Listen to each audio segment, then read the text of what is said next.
Let's see. Should pop up. I'd imagine. What the fuck? I used my nose a few times. I just went to your channel, Bearded. Yeah. To there it is. Watch it, and it said I wasn't subscribed to you. There it goes. You son of a bitch. How's that even possible? Oh. That's Jay. why the world's out of line. Our beards are not connected. Well, you just got another subscriber then. All right. Let me skip that. Dude, it's messed up me on a few people where I've gone back and had to resubscribe, and I'm like, I know I'm subscribed to people. That's what I'm doing right now. That's what's happening right now. There's nobody on. I'm telling you, it was not going. YouTube was not sharing my shit. Jay, you're subscribed to me, right? Oh, let's find out. Don't be mean. It's just us. Two watching. It's me and you. I'm guessing, Meatball. And myself. I'm not subscribed to Meatball either. What? Oh, jeez. What the fuck? You not subscribed to us. You're not putting up SCM videos. Well, it's on my old. Oh, it's because I'm on my old YouTube thing. Oh, okay. Hey, I'll take the. So maybe I'll take the new subscriber. Bam. This one. I knew I'd get a few dislikes already. I got 4 already on that new video. No, I got that on my. I haven't had a chance to watch it yet. Yeah, I got that on my lockdown video. I was like, hey, you know what? I put disclaimers in the beginning, but I was like, I'm not censoring this. You guys can have at it. It doesn't matter if they won't listen. I hit that on mine. I put like a thing at the beginning where I did the little rated R and kids booing. I was like, yeah, that's enough. I was like, I got your attention. I showed you it's rated R. If you call me a potty mouth, I'm going to tell you to go fuck yourself. Yeah. And there's other people like, well, they need to go out. And I'm like, no, the fuck you don't. There's one of my followers. I'm like, yeah, there's people not giving it enough food and shit, and people have to go out and find it. But I saw like somebody we know, she's over 60, was just going to the Dollar Tree to shop. Like, hey, I just got a new subscriber. Jay Fast.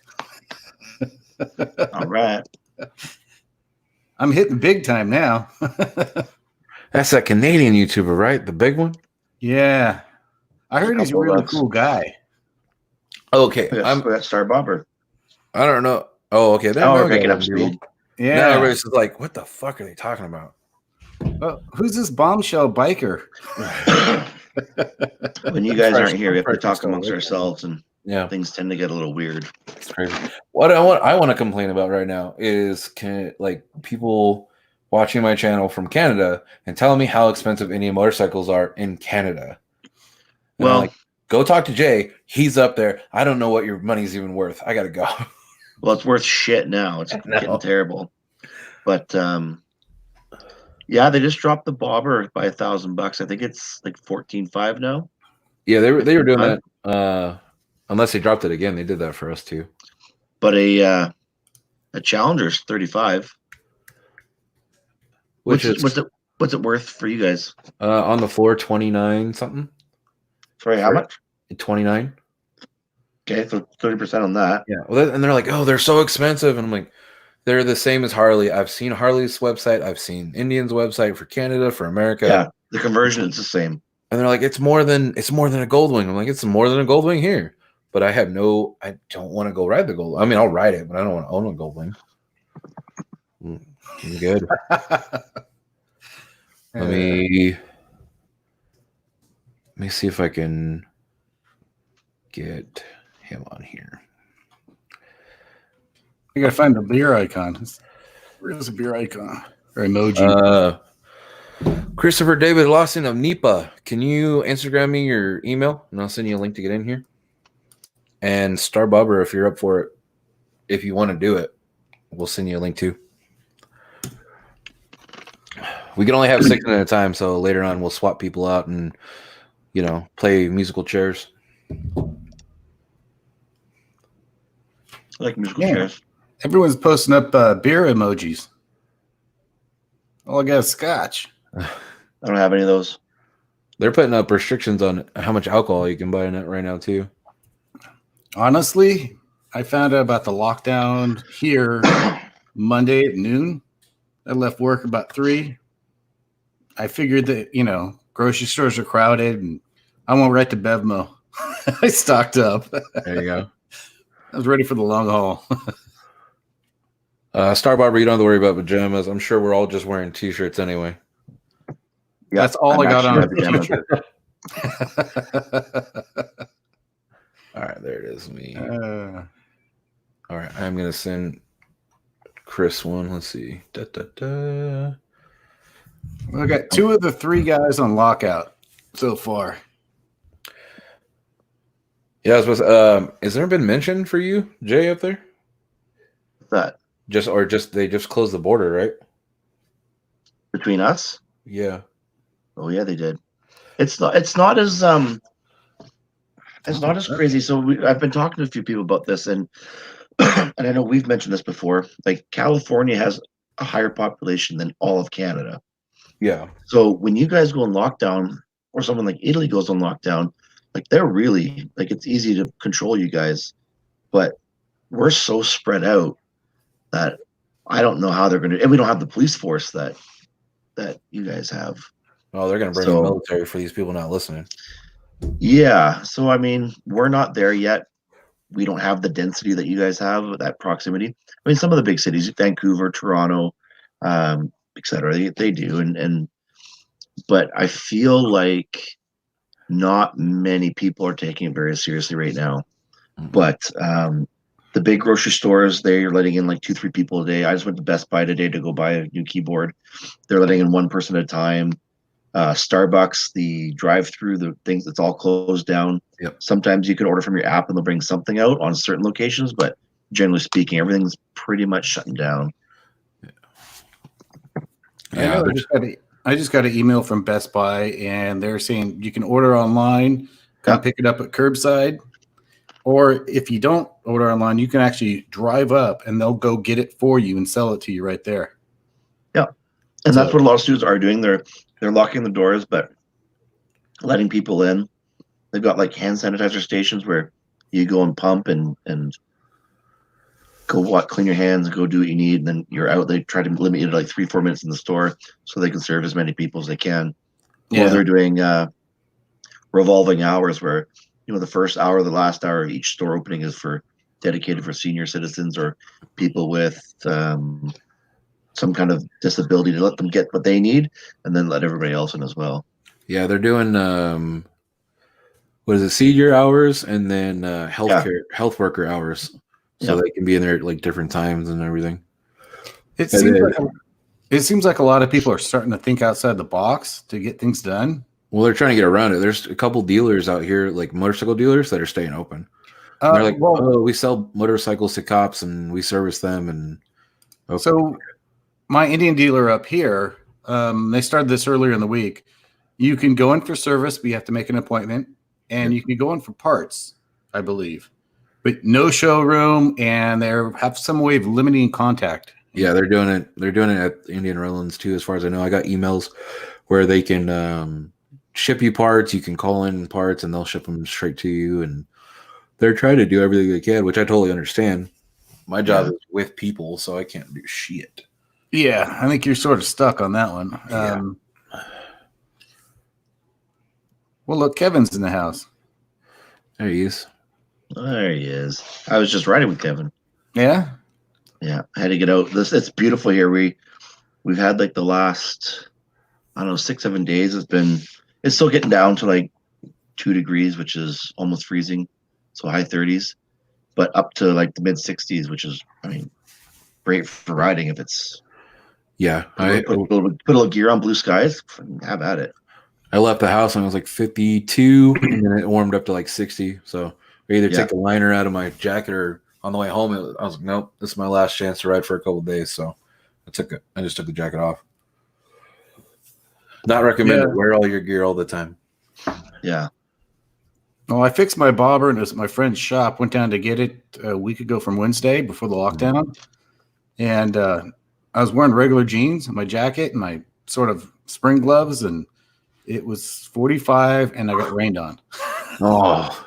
I thought it was going to get rained on tonight. but it's supposed to rain tomorrow. Otherwise, I would try to go on a ride with Bob Shell. I'm like, we're sneaking out of the house. Yeah, just act like you're going someplace. You should be fine. Yeah. I was like, I'm distancing. Which, you know what I have to say is my neighborhood is like, it feels like an old neighborhood right now. Like there's kids out, there's people out, everybody's out, and they're not like all together, but it just feels like you back in the day where everybody was hanging out and you wave to your neighbor and shit. Where most days it's, I see one person. There's one person right there. Yeah. It's kind of a mix here. Like I know like the businesses and a lot of people are taking it quite serious, but then there's also those that aren't. I mean, I'm not, my work's not shut down. We're still working. We're in the trades and we're taking safety precautions and whatnot and trying to limit exposure. But we seems mostly affected in our area is going to be your food service industry, tourism industry, hospitality, that kind of stuff. We're a pretty big cruise ship port, you know, like San Diego and San Francisco. They're fully shut down.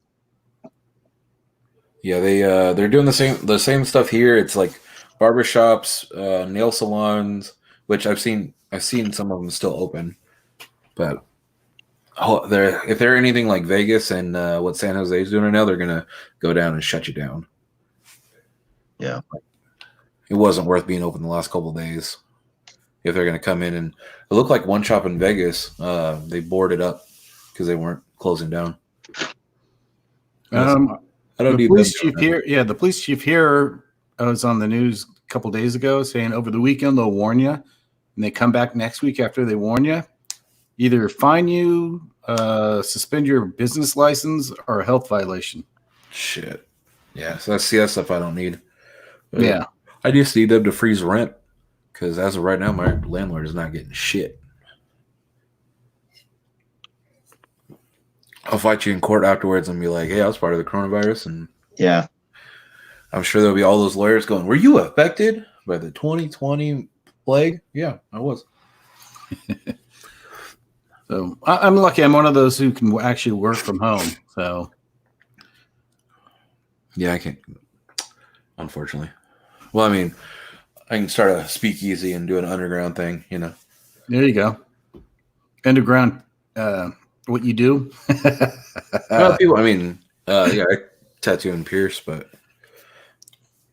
I had somebody. I think they really wanted to help comment, and they're like, "What's your website?" And I was like, "I don't connect these." Yeah, that's why I hesitated saying that. Yeah. I was like, well, I mean, it's out there. I tattooed Stevie TV and I tattooed you, so yeah, it's out there. Would you give Stevie? Let me see if I can show you. It was a bearded bobber emblem. Yeah, that'd be funny as shit. No, this is cool. It's like just another meatball, just right, full size, full back plate. Yeah, full realistic meatball with hair and shit. Let's see. It says cool, like a skull sitting at like a bar on the beach type of thing. Yeah. It's funny. I was watching one of their videos and I kept trying to look at his arm. I was like, "How's that tattoo healing?" Trying to find it. You know what sucks is I totally thought our first stream of the year we're going to be talking about like new bikes and new stuff, and it's like, hey, everything's. Well, I mean, we can talk about new bikes. There is somebody here with a new bike. Oh yeah, she's in her PJs, all right. Yeah. Let's see. There it is. Ooh, there we go. Can you see it? Oh yeah, sweet. Oh, how long did that take? I don't know. It's a couple hours. I'm not very fast at tattooing, so. But in that, I want to make sure I was taking my time. We were just sitting there bullshitting while he was there. Same shit, complaining about whatever's going on in the world at the time. Yeah. Anyone not in tech that can be done? Yeah, I hope so too, Kevin. Talking about people getting compensation. I was like, I wish. Oh, we got Christopher. Yeah, I think the longer that everything's shut down like it is now, the worse it's going to get economically for people. Yep. It's like people Well, with shops like yours, my friend, people who work at restaurants, and they're going to end up having financial issues from this. We're all sort of stuck between a rock and a hard place. So, yeah, it's ridiculous. There was an oil leak on her bike? Yeah, she said she dropped it off at the dealer. Huh. There was one, the Riverside Harley Davidson dealer. I follow them, and they're like, "Hey, we're closing, blah blah blah," and they're in the comments. Dude's all, "You have my bike and you haven't called me. Like, I'd like to come pick that up." I was like, "Oh, that would suck." Yeah. Well, I mean, that's for a lot of people, not just bikes, but That's the body shops and yeah. But most of the auto, they're allowed to be open if you're doing automotive and working on cars and stuff. Yeah. Oh, there's open rotor. Okay. Well, I mean, we've had guys that decide to self-quarantine, or their girlfriends are flight attendants, so they've had to self-quarantine, or they're in trades or whatever. And it's just decimating everybody, right? Oh yeah.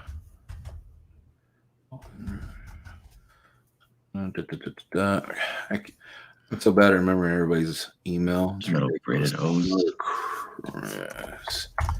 At Gmail. We've gotten lucky so far with the Challenger. There was a few people that had issues with the throttle body. I guess the butterflies weren't syncing up or some shit. There we go. Open Rotor got his link, and mine was fine, but they did a recall anyway for everybody just to double check it, and if it needed replaced, they were going to replace it right then and there. So they reflashed it. I have one side of the exhaust done so far. So. Oh, and your video today, it was nice seeing those bars. I like them a lot. I think I'm going to do the Saddleman seat, like what Feed Big B did with the white diamond stitched, but I'm going to have them move it back like an inch. Those bars like come a little too close for me. I like to have arms.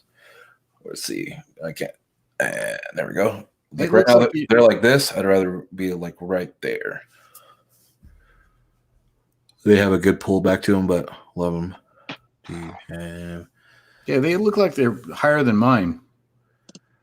They're 14-inch, and they're similar to what the Chieftains use. Yeah, I mean, is it above your shoulders? Probably above, a little bit, right? Yeah, a little bit. Yeah, where mine are basically about shoulder. For the bobber, I'm like right about even to maybe a little below, and these ones I'm up where my shoulder kind of drops a little bit. Yeah.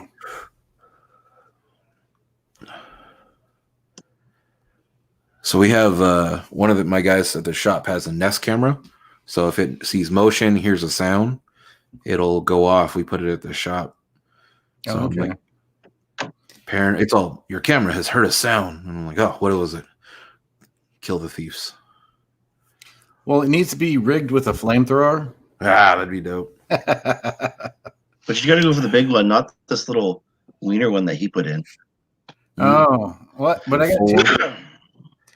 Yeah, it's funny when people say that, and it's like, okay, for 3 to 5 foot flames, I have to basically put a fuel injector in each pipe. Yeah, no, screw that. It's like it's just too much when if I took it to shows or just around town, maybe. But when I take it on long trips, it's like I did enough. So David's listening. I think he's having trouble with his connection.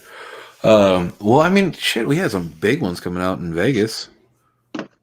Like, I don't think you need anything bigger than that. Well, that was hot too. That fuel was already preheated before it was ignited, and it was gonna go hot out there.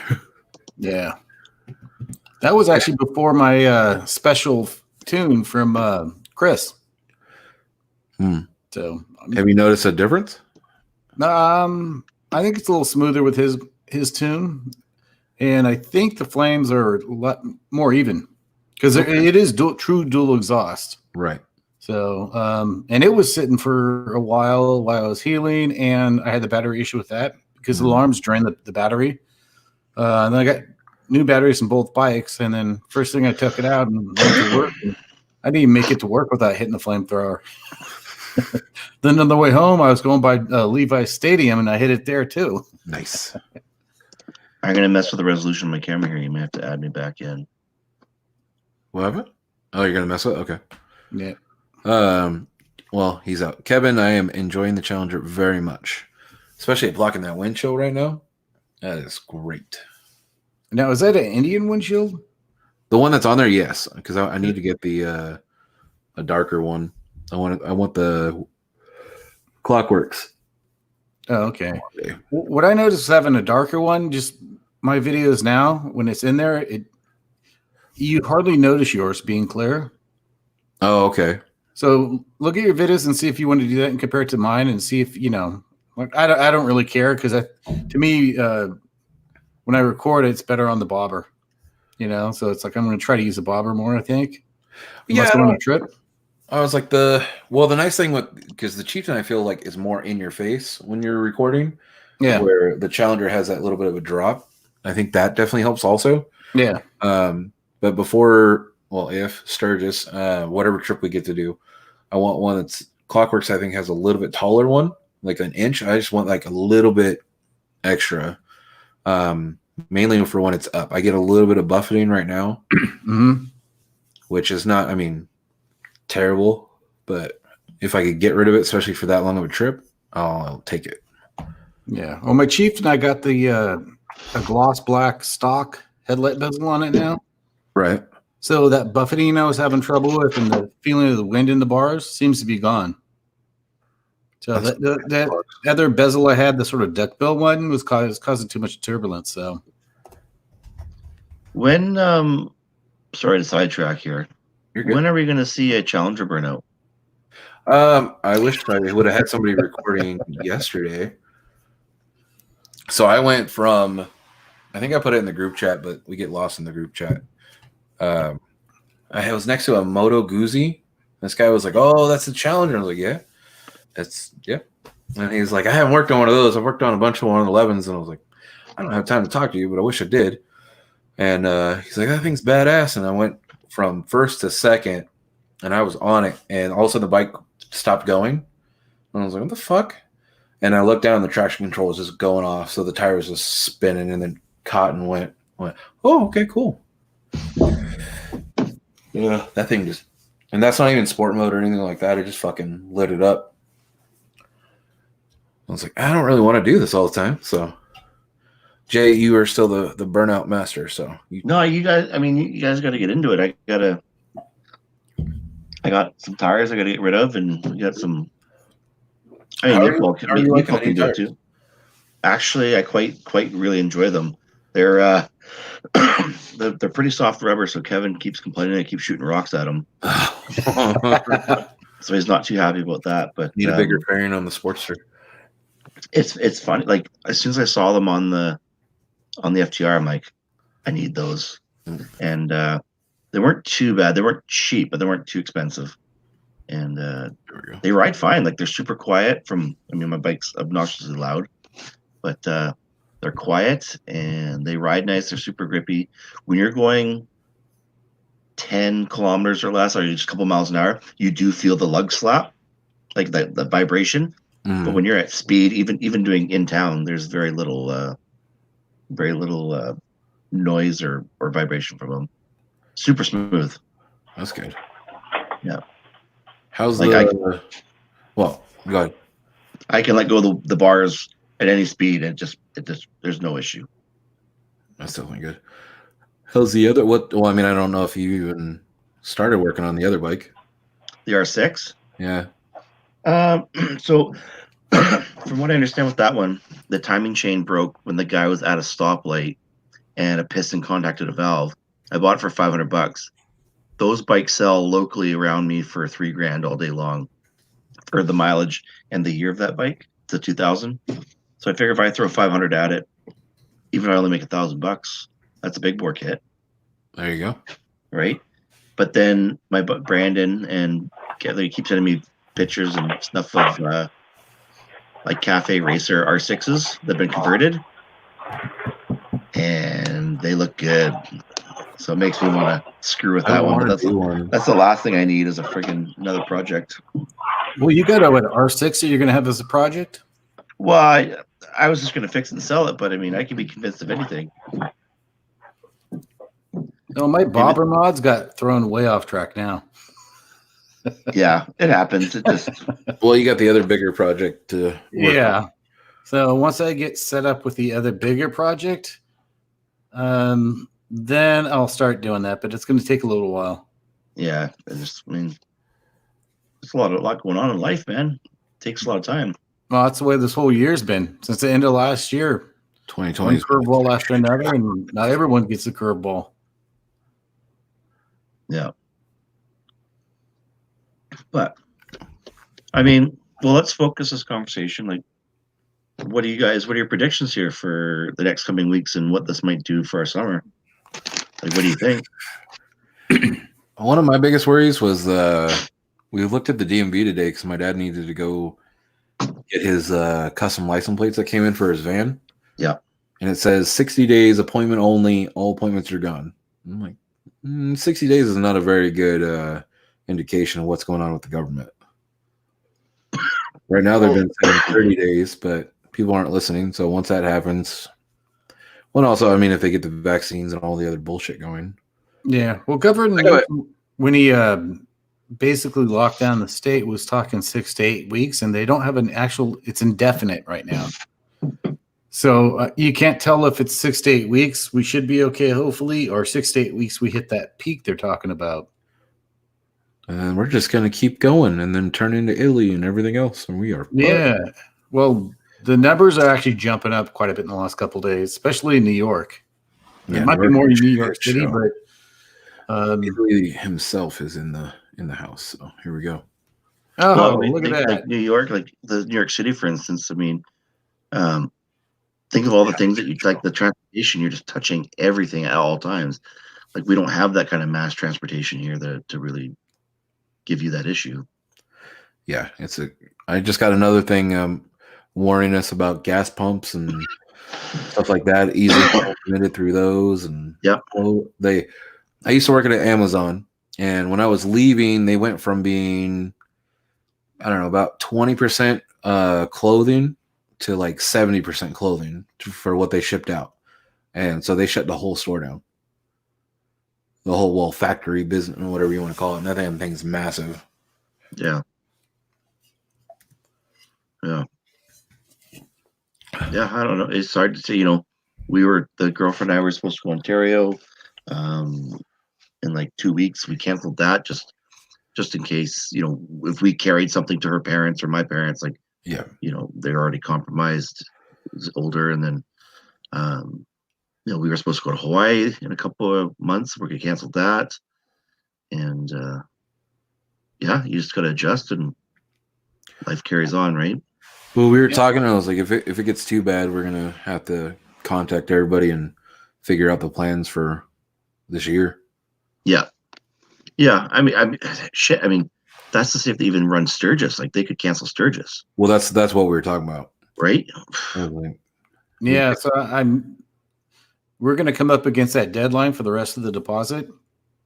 We're going to have to see. I mean, I saw a live feed from Billy Lane, and he was talking about the different rallies and Sturgis and that, and talking about how when this drags on, people are not going to have money to go to rallies. So even if they hold a rally, if they're expecting 100,000 people, you may get 60. Yeah. So it just depends. I guess we're going to have to sort of run up to that deadline, sort of, and see if they cancel Sturgis and where this thing looks like it's going, and make a judgment call. Arizona Bike Week was on it. No, yeah, they did, but they were on it. Like, we're not doing it. We're not canceling. Like, we're bikers. We live at our life at a risk already, so we're not doing that. And then City of Scottsdale came down on them like, yes, you are. Yeah, I've heard that they started pulling permits. Yeah, they were not issuing permits for the rallies that they want to cancel or don't know about yet. What was dumb, Florida tried canceling Daytona Bike Week like partway through and thought that, they're just going to leave now. No, you're not. Nope, they'll just hang out. Hey. Hey. Good morning, Ozzy. Hey. Good morning. What's the time? Morning, here? Afternoon, evening? That's 10:30 at night here. Oh, right. She is chipper. Yeah. Back in Sydney. Oh, I'm not really. It's absolute fucking disaster going on here. But what else? What can you do? This is our way of hanging out, so it works. Right. Well, I mean, I've been in the car, so I've just got in and I just saw the invite. So anyway, I'm just stopping by to say hello to everybody. Hey. Who have we got here? Oh, hey, Chris, Open Rotor and Jay Fest and Meatball Rebel. Am I actually seeing a real live face there? And of course, bearded Bob. So I just jumped in. I heard you talking about Sturgis. So I've just cancelled my trip, which is probably no real surprise. And I'm just trying to rescue whatever money I can now from that. But life has changed dramatically. I'm probably cancelling the big Indian rally that I was doing in May. So there's a whole bunch of work that needs to happen to sort that out as well. So here we go. We got Lawson in here too. So most of us are on some sort of lockdown. Yeah. Well, they're just locking down the borders here in Australia now. So by Tuesday, all the state borders will be in lockdown, and so we can't go from state to state. I think they need to make a call and just lock us all down in your house, have the military out there, just making sure that there's no rioting or looting and stuff. And apart from essential deliveries and essential services, I think they're doing that in Italy. I think we need to follow what they did. Well, actually, they did it in China, which may explain why they've not got any more cases in the decline. Yeah. They went into lockdown pretty rapidly and pretty quickly, and they seem to contain it. So I don't know how Italy's going. Well, when did Italy fully go into lockdown, Chris? Oh, no, I think your mic's off, Chris. Oh, yeah. There's 3 Chris's in here, so. All right. Oh, yeah. I'm confused. He's gone. Well, two of them have epic beards. Yeah. Yeah, Lawson's is coming pretty good. Got a good shape to it. I heard you said you're still working. Is that what your post was, Lawson? Yeah. Yep. Yeah, they just announced it today that we're still working at the college, so no classes, but Well, we're still essential. Yeah. But yeah. That's good. I know a couple of people out here that work at the school but don't actually do any like stuff with the students, and they find out Monday if they go back to work or not. Yeah, I found out Monday about the lockdown about midday. By Tuesday, they had an email saying they basically deactivated our badges for work and they were locked out of the buildings. Oh, okay. Sure. You already made me work from home, so I don't mind that too much. I bet. This is the point where My I wish wife's been working the from home, project. That's good. Because I wish the Mustang was still a project. I'd be out there working on it, but nope, it's not. The stuff it needs, I don't have money for, so Yeah. I should say want, not need. Well, guys, I've got my daughter arriving now, so I just want to jump in to say hello, wishing you all the best. All right, and thank you. sadly, I won't get to meet you in August at Sturgis. Not yet. Certainly, I'll get over there for sure. We'll make it happen. Yeah, I'll get over there for sure. Things can turn around. This thing happens so quickly. Maybe it's going to go as quick as it started, and we might be back to normal as quicker than we think. Yep. Hopefully, That'd be nice. Think positive. Okay, well, take care, everybody, and I'll see you on social media platforms, I guess. All right. Okay. Take care, Ozzy. Bye. Bye. Yep.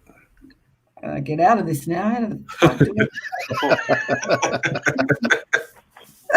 I don't know how to fucking get out of it. What do I got no buttons to press. I just You can probably just close it.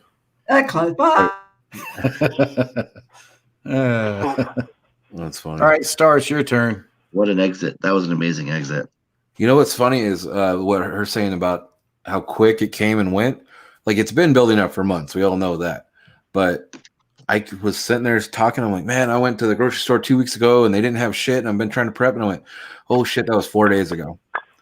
Oh, so this week, his last day, it feels like a month. And they're like, oh, congratulations on the wedding. And I'm like, well, fuck, that just happened too. Like, it feels like a long time ago.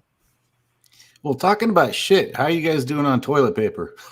We bought a big That's pack of it, and that was it. We're like, okay. And then, well, when I left the shop, I took a whole fucking pack. I was like, nope, you guys don't need this shit. This is mine. I forgot to grab Lysol. I should have grabbed that because everybody's out of Lysol too. Well, that's what. Does anybody know the reason they went out of toilet paper? Like, what's the Because whole? they're people bought Fucking it. idiots. Yeah, but why toilet paper? We don't know.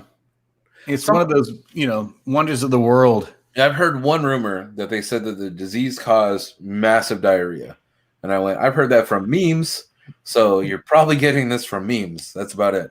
It's fucking ridiculous. Like it's up here. It ain't down there. Yeah. So I mean, the problem with this is when people hoard the toilet paper and then you want to get some, it's really hard to get. Mm-hmm. So that makes you want to say, I need a little more than I usually do because I might not be able to get it for a while. Well, that was me with food. We don't carry groceries. Our hours are so up and down. Then I'm like, all right, we'll just grab food. Oh, I want to make dinner. I'll go grab what I want to make and make it. So it was like, hey, I'm going to buy all this. And then pasta was gone. Canned foods were gone. Fucking ridiculous. Yeah. So someone who doesn't carry a lot of food in the house and doesn't really stock up a lot, now they have to do it because things are hard to get now. Yeah. So it's just people need to chill a little bit on that. Yeah, they the Vons out here put hard restrictions, like three cans, one bread item. Like if you wanted muffins and a loaf of bread, you have to fucking pick which one you want. I mean, that's one way to do it, though. Yeah, they're doing it hard. So, but if you're separately paying, they'll let you do it that way. So luckily, me and Nikki went and got 2 boxes of pasta each, and of what they had left. Yeah, it's pay the ass. That's. We're hoping her job steps up and does like hazard pay because they want to stay open, but nobody working there wants to because the people coming through the drive-through are pieces of shit. Yeah, they had somebody try to open the door. I'm like, you can't be in lobbies in any kind of restaurant right now, except for pickup. And 3 days in a row, he's tried getting in there, and then finally today he caught them coming out with like the trash, and he's like, "What?" And they're like, "We can't let you in, sir." And he's like, "Well, I'm not fucking coming back here again." Thanks, you're doing me a favor now. It's fucking joke. Out the window. We already know that. Yeah, true. There's some special people out there. I mean, we met some of them in Vegas, right? So. Oh. Were you talking about the hookers that liked you and Brandon? Well, that or the guy in the car that was yelling at Brandon. Oh, my homies. Yeah, those guys. And I watched that video not that long ago. I added it to that playlist, and I love it because the only video I have is you going, "Oh, bearded," and I was like, "Yes," and me and Chris is like, "Fuck you." Get fucked, bud. Oh, that dude. That's what he did too. So I had to like stare this dude down while I'm just like, "Get fucked, bud." I'm just don't laugh. I wonder if Sturgis is going to be anything like that. It'd be great. I think Chris was translating for the guy because I said it in American, Canadian for me. Here at Indian Motorcycle World, we like to cover all languages. Yes. Get fucked, bud. I have that picture I think I sent you with the little sign with the tile lettering, and it still says that at my shop right now. Yep. Does that get fucked, bud? Let's see. Email should work. What's Outback Outlaw on stateside for? He had the trip planned already. I guess just vacation, and they had to cut it short. Hopefully, all that works with out getting like detained for too long and stuff. Because I know from what I heard, they were doing that here. If you came in, they were testing you. If you came in from other places. What's up, full pid? Body.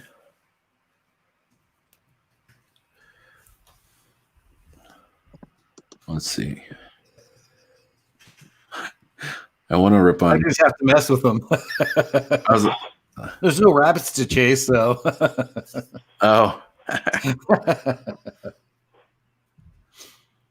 Oh man. That's some weird shit, man. It's like right now, it just feels weird as shit. Yeah, I mean, I really haven't been out too much in the last couple of weeks. Oh, coyotes were moving up. We got Hello, sound? can you hear me now? Yes. Yep. There we go. Man of the Missed hour. out, you know? That's a bummer. What happened? I missed Ozzy. Oh, yeah. Yeah, she was on for a few minutes. Yeah, that's cool. She seems in good spirits, which is good because, I mean, I know she's got a lot on her plate right now. Yeah. Yeah, everybody does. Yeah. That's what, but she was saying that, like, you guys have it right and, you know, thinks everybody should do what Italy's doing now to try to get on top of it. And that's what I was asking. When did you guys officially, I can't remember what day you guys went in lockdown. The 11th. Yeah. Fuck. The 11th. Was it We're 10? 10 days, 11 days in now. I mean, It's- today's the 21st. The numbers I keep seeing from there, man, it's scaring the shit out of me. Well, the thing is Italy's not, the people are not fucking listening. That's why you're seeing these numbers. Was the last 24 hours, it was like over 700 new cases? Yeah, that's pretty Yeah. scary. New there. deaths. New deaths. That's what it was.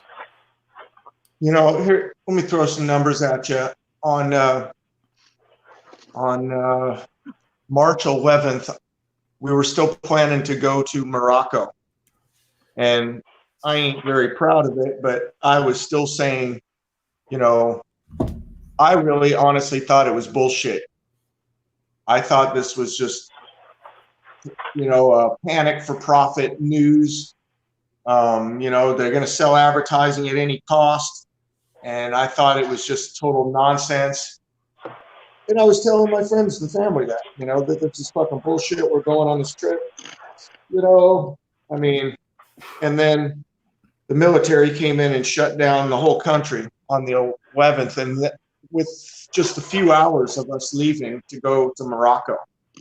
And when I, on the 11th, when I put out a message on YouTube saying that we weren't going,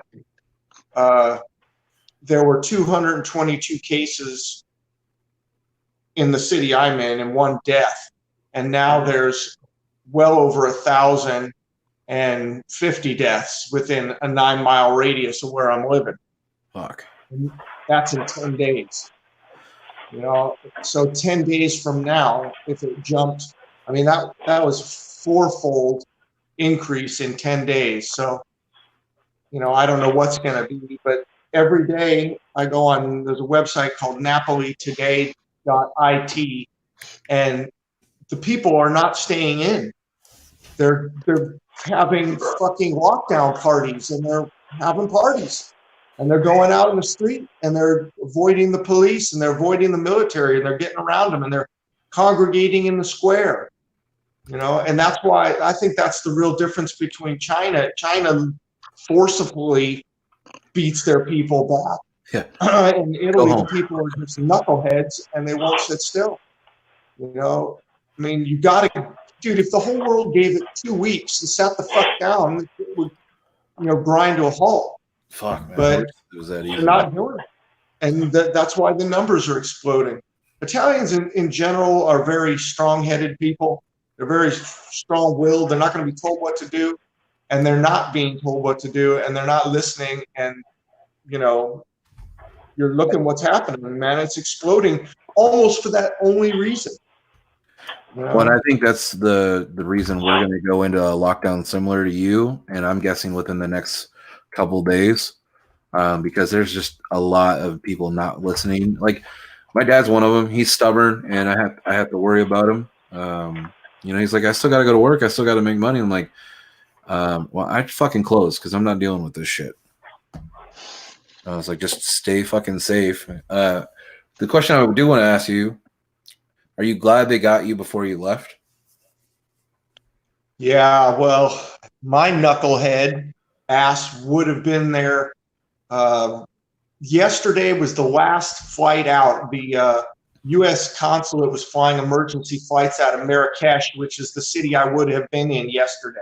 And that was the last flights out of Morocco.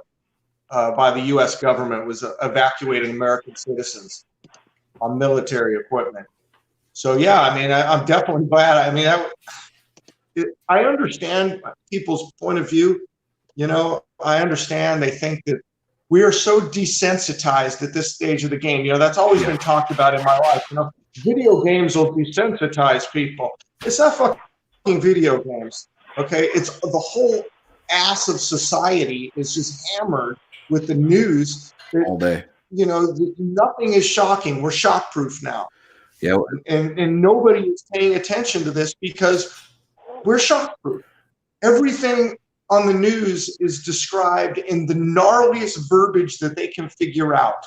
You know, it doesn't matter what the subject is. It's the most gnarly, exciting thing to get you to stare at. And now we're sitting in a situation where people are like, pandemic, disease is going to kill everybody. Change the channel, you know? People, but I think human beings are just naturally that way. They're not going to do a goddamn thing until the ship is at a 90-degree angle. The band's still playing. Pour the champagne. Fuck it. You know. Well, I mean, the news isn't helping anything either because they're turning this into a political fucking thing.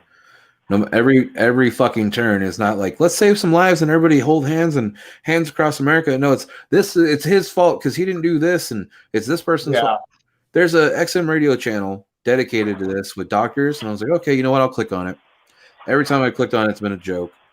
Last time I clicked on it was he's all, well, how do you compare the coronavirus to, say, it was some other virus? And he's like, well, Trump didn't do this, and I was like, dude, he didn't fucking ask you that, and I actually want to know your thoughts on this, but I just have to change the fucking channel. And this is on those. Like I get my sources from other shit and go. So it's agony, man.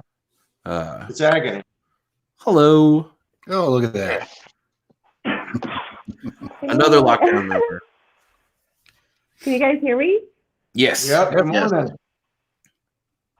I need to turn my volume up. I don't know if you can hear us, but we can hear you. We can hear you. Awesome. Hey, everyone. Hey, Star. Hello. I had to get out of my pajamas. People got up in these little my kids are asleep.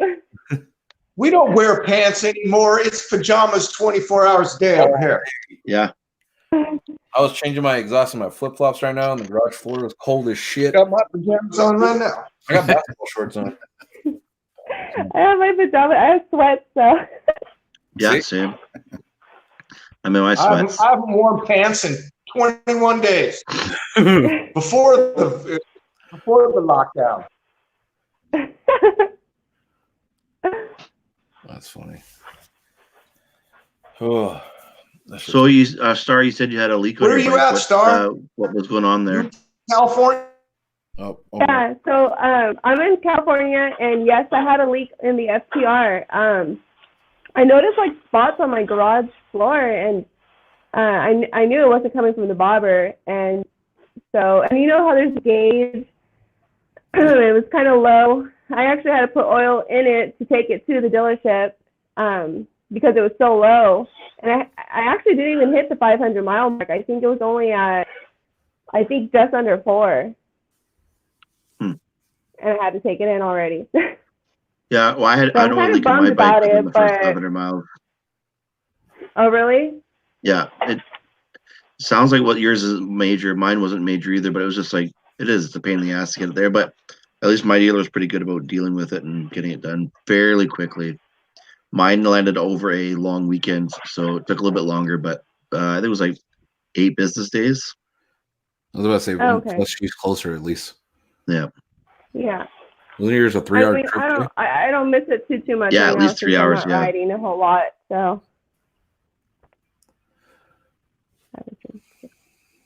How is the height of the bike for you? It's not too bad. No. I thought it would be a little more difficult. I'm 5'8", so I'm kind of tall already. But no, it's not bad at all. You get used to it. I honestly, everyone kept telling me, or I would hear, when I was looking into the STR, a lot of the questions would always be like, how tall are you? Or I even asked people who own the FTR, like, how tall are you? Because I wanted to know if I was going to be able to handle it. And it's my first bike that I've ever had to tiptoe on, and it's really not that bad. It's fun. I enjoy being a lot higher. I'm so used to the bobber. It's so low. And now I feel like I can just see traffic much better. I feel like even though people can't hear me, I feel like they can see me because I'm really high. I found it quite, I mean, at a standstill, I was on my tippy toes, but the riding position itself, it is quite comfortable. It is. I like it. I'm having fun. What are your future plans for it? Do you want to divulge any of that, or are you going to keep that a secret? I don't know. Right now I'm just focused on saving money for an exhaust. Yeah. That's just kind of my first goal right now is let's get the exhaust. Are you going to go with the high exhaust? Yeah, I really want the high mount. I want that high mount so bad. It's expensive, but that's the only reason why I don't have it yet. What does it cost? It's 25. Oh shit. Yeah, and I think I spent on mine for the bobber just under $1,000, and to me I was like, that's a lot, but I don't regret it at all. Yeah. So I'm hoping this is the same thing where I'm gonna throw all this money, but there won't be any regrets, and I'll get, it'll return to me in a nice sound and a nice look.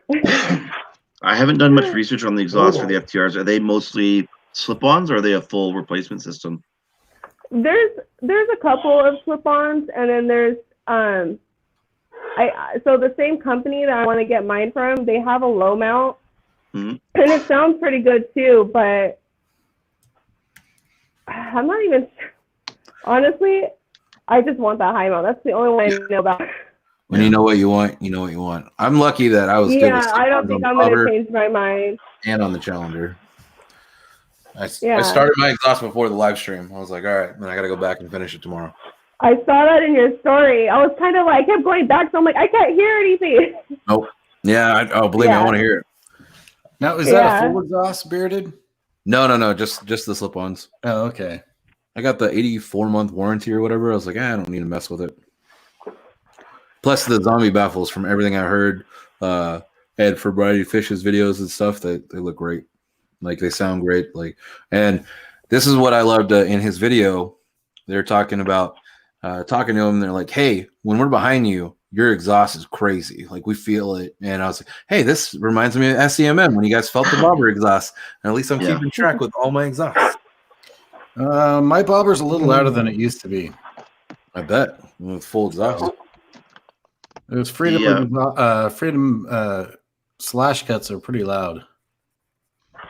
The shop that Dyno tuned my bike, and also I don't know if you guys saw that Turbo Scout. Tuned his as well. Luke Bartlow. Anyways, they're in Kirkland, Washington, and they just did a FTR, and it's got the I want to say Tosh exhaust. Toch. TOC. I don't. How do you pronounce it? I don't know, but with the Power Vision 3 and that exhaust at the wheel, it made 112 horsepower and 83 torque. So it's gonna move. Jesus, man. Yeah, that thing. And I mean, when I took that, so Kevin and I got the video where I rode the FTR, and then the next weekend we took an unguided tour, and Kevin was on a Chieftain, I believe, and I was on the FTR.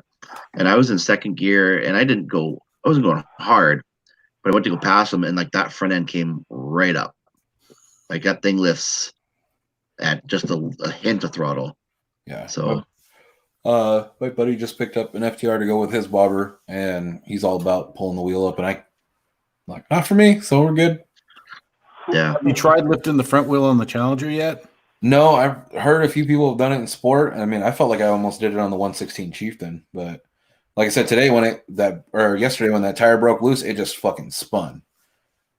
A few times it feels like I've got my Chieftain's front pretty light, but not off the ground.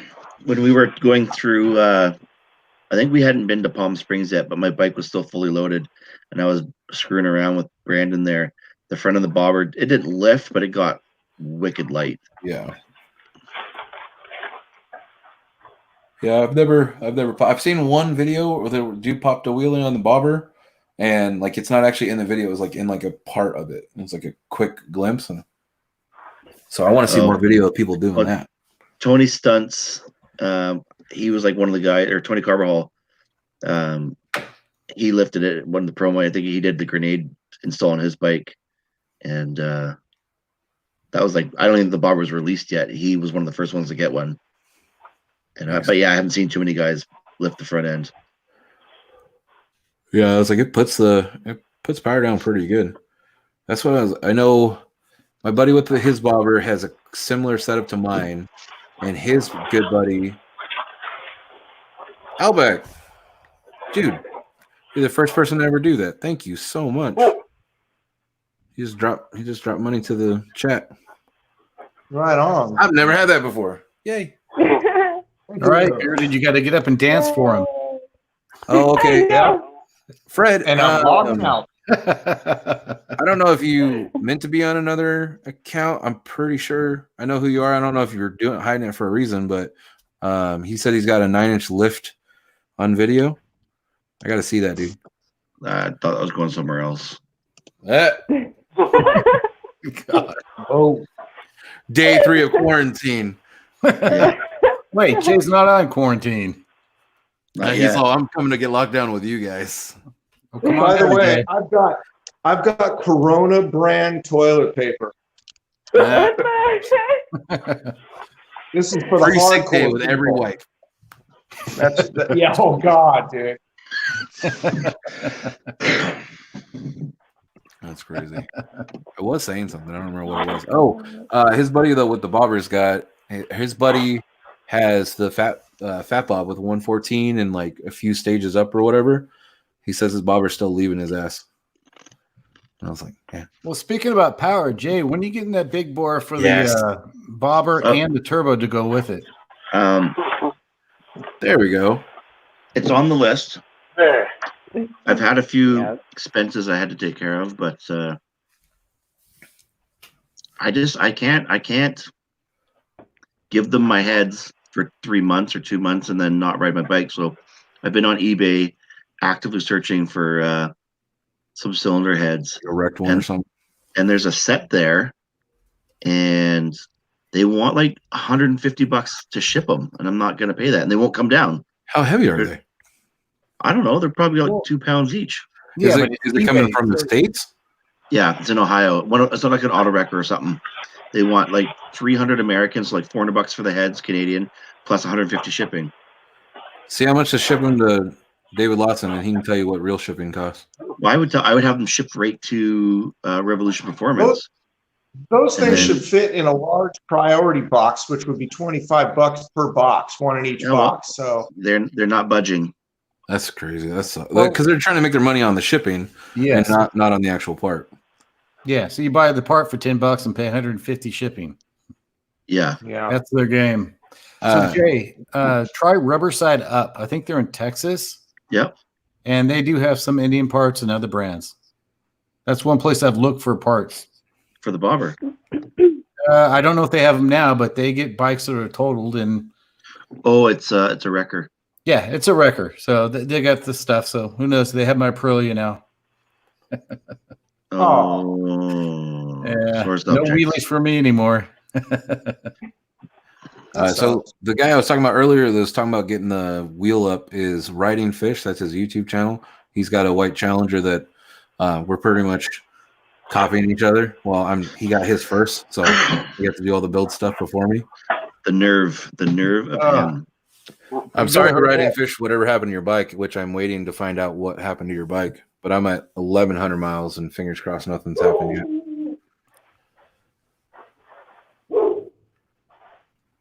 Is that you barking, Lawson? Not yet. That's my dog. I was just wondering. I was like, I wonder if they can hear that. A little bit. I just thought it was Lawson. No, you'll hear the train.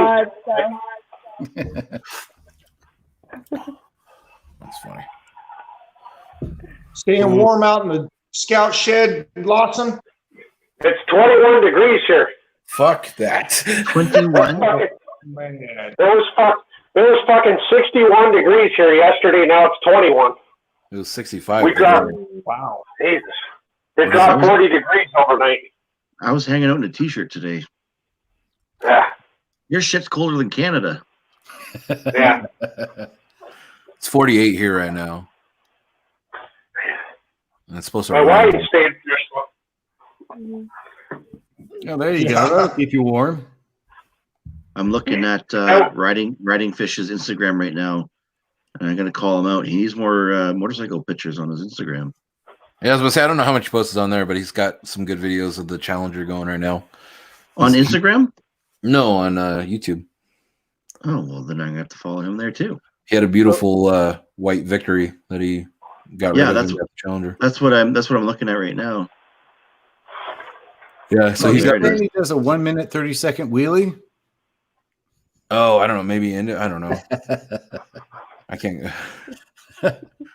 That's impressive. Yeah, he really knows how to get it up. Whoops.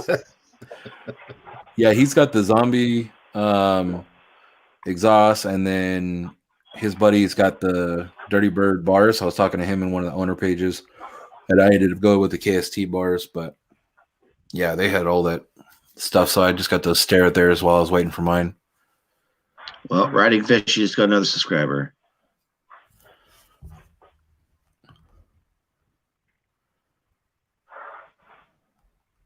Yeah, I haven't seen too many Challenger YouTubers yet. There's a few, and I'm doing the same thing I did before, where I was following all of you guys for bobber stuff and making the rounds. I was like, that's what all I did. I was like, oh, scout video.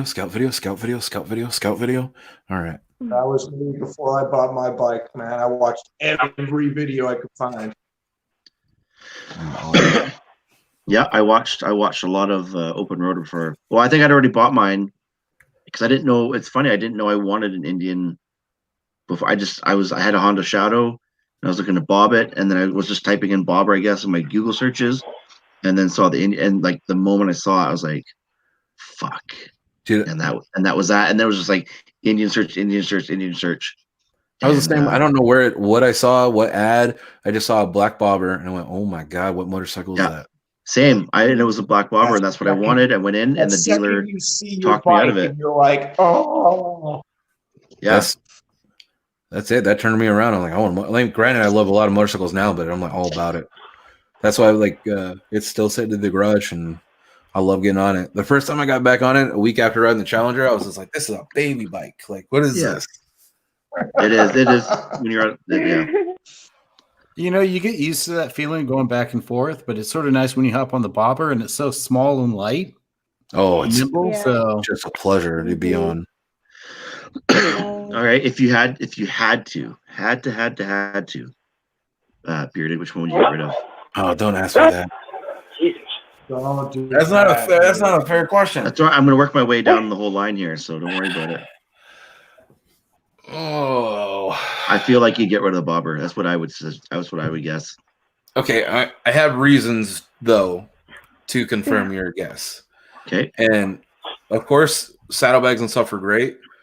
The bike fits me better. Like just being bigger and everything, like it fits me better. I need to change the seat a little bit back with the new bars, but the power I still have an amazing amount of power. It's torquey. It's ready to go. It still scares me sometimes. The bobber still, I want to know which one's going to win. Like, I don't know which one would win. The Stock? I think not stock. My bike. With the tune and everything, because once I tuned it, man, it was still a whole nother monster. Correct. Yeah, so I don't know. And I mean, I don't even have anything done to the Challenger yet. I'm going to open up the exhaust and then do an intake later. And a flamethrower. So you would keep the Challenger then? Yeah, it's more practical. It's cut. I can ride it more through the winter. On the bobber this last week, I would have been freezing my fucking ass off. Yeah, it's an insane thin line, and that's why I didn't get rid of the bobber in the first place. Yeah, I don't want to. Now when I think of Meatball, I think he'd keep the bobber, but I could be wrong. You're talking about somebody who wants 3 bikes at all times. Yeah, Well, I mean, we all do, but someone who had 3 bikes at all times. Yeah, and one got taken away, sort of. which one would you keep, Meatball? The bobber. You would, eh? Yeah. See? So no, see that. it's because I didn't ride it for a month, and as soon as I put that battery in it, changed its oil, and started it up, Yeah.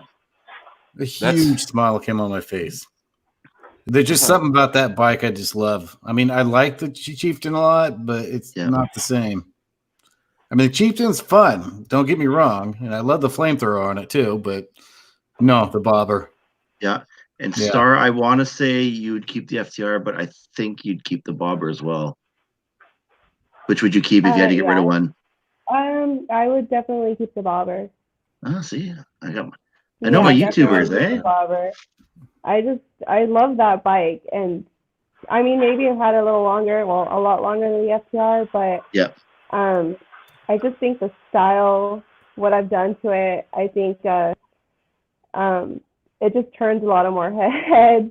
I can, come out of a parking lot or, come out of a store into a parking lot and people will be looking at my bike, whereas the FTR, people don't even look twice. It's not that impressive.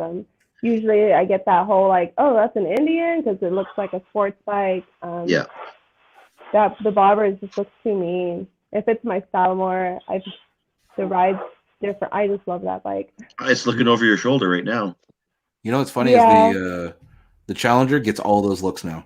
Everywhere I go. Oh, it's a shine away. It's like I just got the bobber all over again. Where they're like, "What is that?" Indian still makes motorcycles. I'm like, yeah.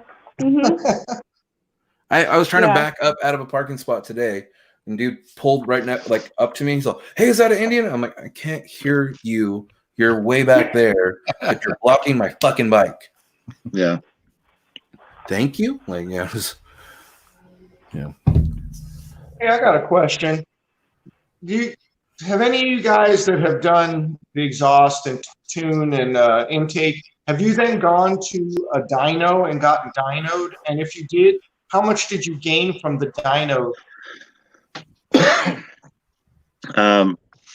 I put out a video on this, but I'm gonna actually long story. I'm not gonna say short story long because it's gonna be long. At least on the dyno that I experienced with, I had 75 horsepower stock, like bone stock, was broken in. And then I did the intake, the exhaust, and a dyno jet tune all at once. It was over Christmas. And the bike operated well, but you would get, I don't know if you guys have it in your bikes and some of them, but especially in first gear, if you start rolling into it, you hit like flat spots in the fuel curve and the bike would go and stops and picks up again and goes and picks up. And it wasn't super smooth. And then when I went and got a custom dyno tune done, the bike has never run better. He smoothed it out perfectly, found every ounce of power, and I would never. I would only suggest getting a custom tune. Jay, who did your first, or where'd your first one come from? First one came from. It was actually just a Triumph dealer, Triumph Ducati dealer, which is actually now the Indian dealer, my local Indian dealer. Nice. I got the Fuel Moto, like the dyno from them, and the bobber has been absolutely fantastic because they do the tune off all the stuff you send them just from the computer. Yeah, and they're and you know. Hey Jay, do you remember how much power you were getting after all those pieces were put on, but before the dyno tune? And then after the dyno tune, what were the differences in numbers? So after we did the install of the aftermarket parts and the standard dyno tune, so that dyno tune was from Dyno Jet for the Vance and Hines 2-2 and the Trask intake. So they had my modifications for a tune, and it was 86-ish, 87 horsepower on the dyno, and then he did his own tune, and I got 97 or 98. So I picked up 10 horsepower. And he said we were about 15 to 20% lean across the board. And when he adjusted that fuel curve, like the bike just, like it, you really notice like Kevin on his bike, he says he can't just hold the throttle. He's over low speed. He's always on and off the clutch. My bike's so smooth, I can just like barely touch the throttle, and it just goes. He smoothed it out so nicely. I don't know what that means or what he does for it, but it's night and day difference. So before the tune, you were the same, like where you had to like be on the throttle. Yeah, it was choppy, or you'd hit these flat spots, and if you're really getting into it, right around like that 4,000 to 5,000 mark, and then it would, then it would take off again. The thing with like the canned tunes is, these companies will take the bike to its limit and advertise that, but then they'll drop it 10% or whatever their safety margin is, because they want to go blowing everybody's friggin' motors up, right? Right. Because they don't know what gas you're running, they don't know what elevation you're at, different air density, different everything, right? So these places like Wisconsin, which is nice, I think they're at sea level. And so guys who are on the coast, like California, you guys are really seeing that benefit. But if somebody who's up in Colorado or any other higher elevations, so we're at 6,000 feet, like your air density is completely different from where that tune was made. So you're better off getting a tune that's set for your riding location and the quality of gas that you're using. Right. I think, but again, this all comes at a price, right? Gas. So in California, our gas is not very good, actually, compared to other states. Yeah.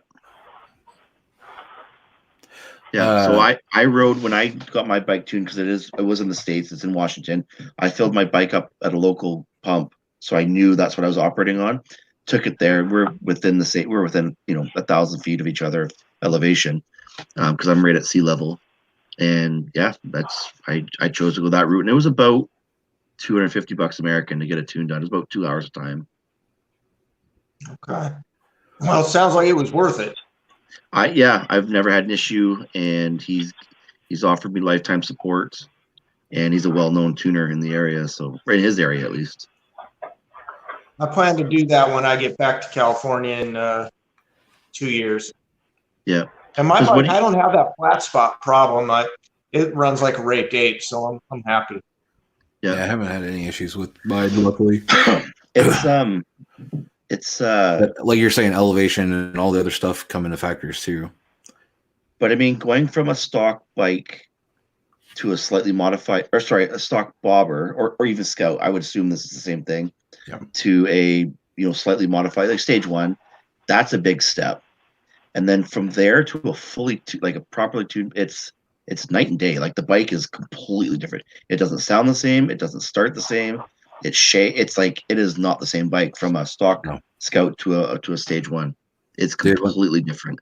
I took the bike out at like 12:30 at night after I got the tune finally put in there, and took it down the street, and I was holding on for fucking dear life all over again. Yeah, it's no joke. This shit was crazy. Lawson, what all do you have done to the 60? Exhaust, tune, and intake. So big bore's next, right? Yeah. I can't afford it. I got a car I got to rebuild. Yeah, you gotta get that done. I want the big bore too. So with the 60, did you notice a huge difference with getting just the tune and stuff and the parts? Oh yeah. Yeah, it's usually about 5,000 RPMs. I'm like, okay, it's time to let off now. I leave it in fifth gear, which is gear 6. But as soon as I hit that 5,000, I'm like, I'm already past everybody and gone, and it's just, I'm about ready to let off at 5,000 already. It's not. It wants to pull. Nice. So you want to race? Taking yours to a dyno? No. There was a dyno at the rally last year, but I didn't take it. I should have. I'm happy with it. Let's say I don't have any flat spots or anything. It's still pretty smooth. But which intake are you using? S&S. That's what I have. Okay. Yeah, same here. Gotcha.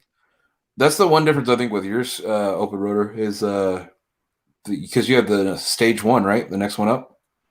Yeah. Yeah, I was like, where the S&S is just the full all the way around, so I think it gets a little bit more. Well, maybe a good amount of air more than that one. Yeah.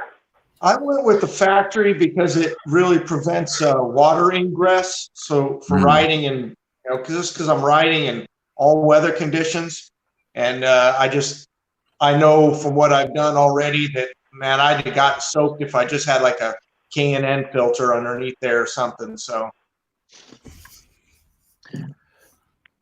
not to sidetrack, So but I have mine.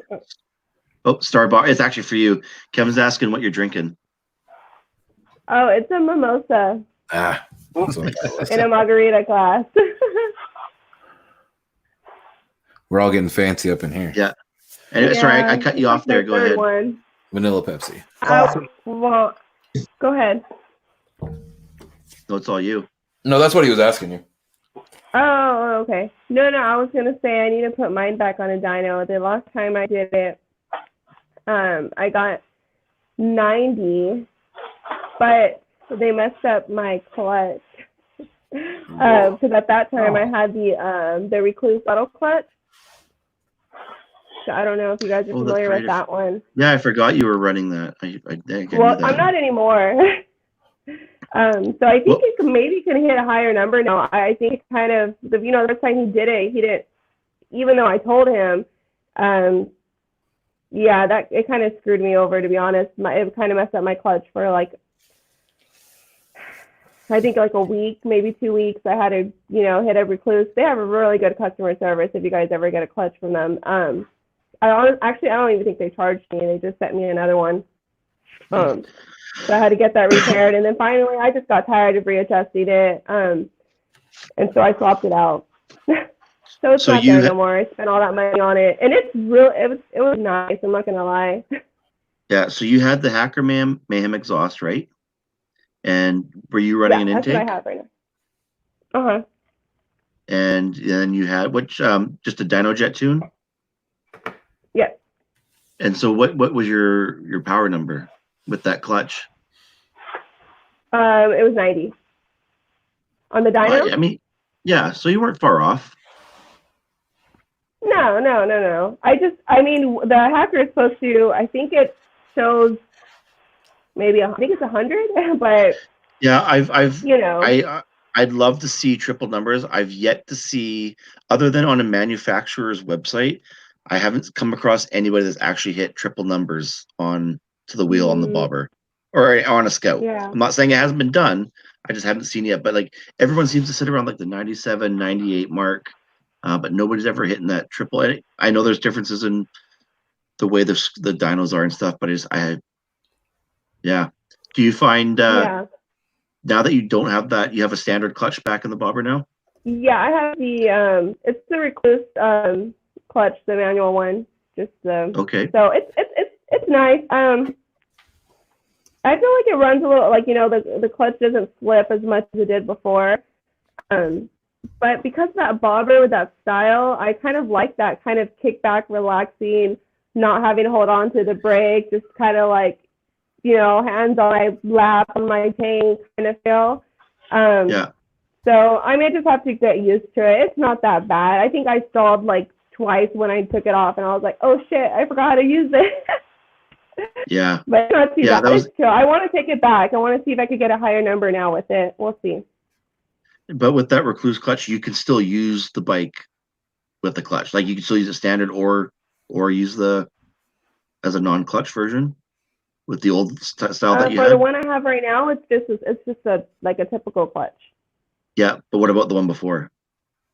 No, the one before, it was an auto clutch. So basically, the best way I can describe it is you can't stall. Like you don't have to hold in the clutch to brake. You don't. You still have to pull in the clutch to switch gears. Yeah. But you don't have to pull it in to brake. You don't have to release it when you go. So you can just take off really quick. That was, I mean, obviously not having to worry about stalling, but taking on, you get off the line really quick, which kind of looks cool. If you're next to someone, if there's a fast car next to you, I almost always beat them off the line. Well, not anymore, but I'll learn how to again with the clutch now. You don't have to beat them off the line. That auto clutch was like 7 bills, so kind of. The bobber doesn't need to beat anybody off the line. You'll beat them anyway. It's fine. Yeah. Yeah. And if not, you got the FTR to add the extra power, so you're good. I know. I'm still kind of like, timid with the FTR, to be honest, but I'll get there. Yeah, I'm still kind of like, ooh, like there's been a couple of times where I'm kind of like, ooh, like kind of taken back, like on the freeway. But again, I'll get used to it. Hey Jay, who makes the big bore kit? Riding Fish is asking. Revolution Performance, and I think it's about 1,300 American. But it's like an extra. What was it? 30 something. Yeah, I think I think I spelled American wrong. Don't hate me. Marion. I think it was like 112 or 110 horsepower and almost 100 foot-pounds of torque, like 98 foot-pounds of torque. So you're not seeing a whole big torque horsepower gain, but if you're seeing like 20, 30 foot-pounds of torque, that's a big deal. That's a big deal. Yeah. Like, that's a tire shredder. Mm-hmm. So I think I'm trying to remember what Beast Mode Scout on Instagram, Curtis, he did. He's got a. I don't know if he owns the dealer or he's the manager of the dealer, but what did he say? He did a big bore, and his dyno sheet's 110 horsepower and 90 foot-pounds of torque. Yeah. That's still. Wow. What was the numbers again? 110 horsepower and 90 foot-pounds of torque. So that is FTR numbers after a tune in stage 1, but that's like a 12 horsepower gain and a 20 plus torque gain. I'm talking about 69 cubic inch motor putting out what all the big boy motors are doing. Yeah, or well, more in most cases. So what I'm really excited about, I'm definitely not. I do like me a Harley. I will say I don't own one. I don't really intend to own one, but I do like me some Harley. Yeah. And the Bronx that's coming out here, if that thing's laying down 130 horsepower, those numbers are outrageous. Man, Indian had better step the fuck up.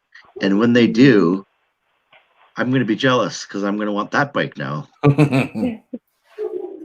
Those numbers are crazy. Well, even with the big bore Scout, you're still going to be anywhere near that kind of performance. Or any performance turbo. I want to see those numbers like actually like the same thing they did to the Challenger. It's like, okay, what is it on to the wheel? What are we really doing? And see these in the real world because they're still saying prototypes. So yeah. But I mean, this whole, Harley copying that. Who gives a fuck, man? All that matters is that we, as the rider, are going to benefit because they're going to start laying down the gauntlet here and really fighting each other, and we are the ones that are going to benefit. You saw what I asked Laidlaw, right? I don't follow him. No, I don't follow him. No, he was in one of the live streams. That's right. I remember. When I asked him, I was like, so are you going to make a parody video about the Bronx and the Ducatis? Like, are you going to go do those? And he like gave me a fucking no, I think you should do it. I wouldn't be the one to do it. I'm like, okay, you fucking stone cold faced motherfucker. Like,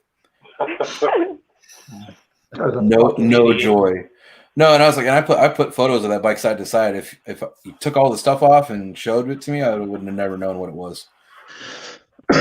Riding Fish brings up a good point here on the chat on the side here. Is there is a huge gap. Like, we've talked about this before. Yes. The gap between the Scout to the full size range, right? There's nothing in the middle. They've got the FTR, but that's completely different.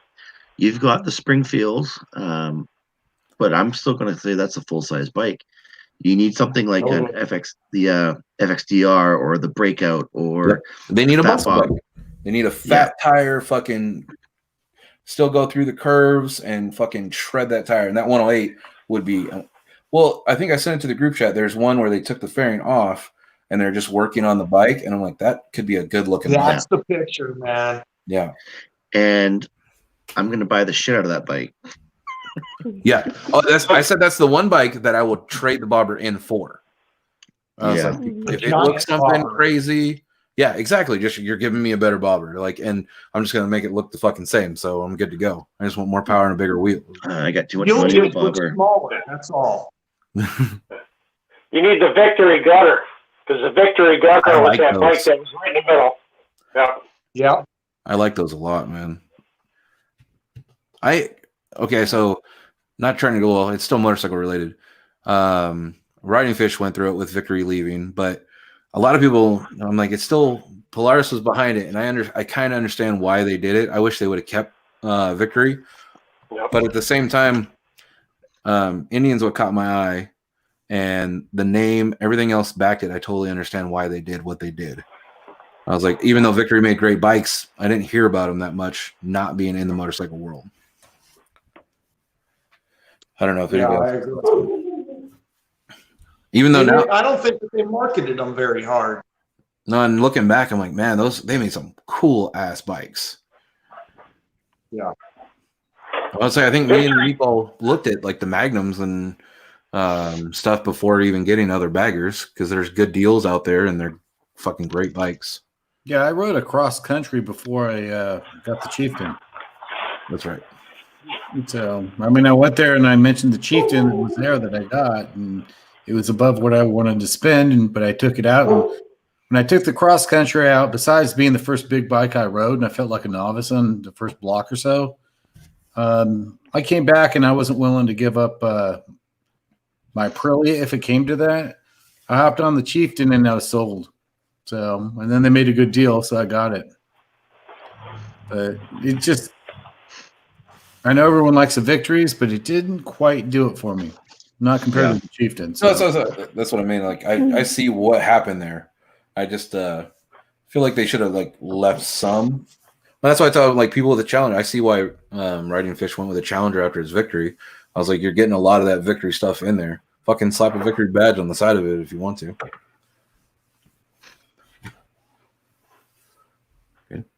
Yeah, it'll be interesting to see what these next few years come up with. For Like these two American brands.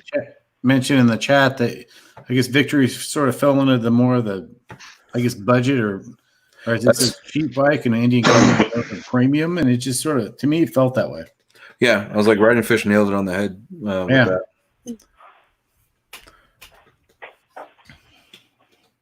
When I had gone to the dealer to look at the Scout, every Victory was like seriously discounted in price. Yeah. And that was long before they, a year before they considered, closing them down.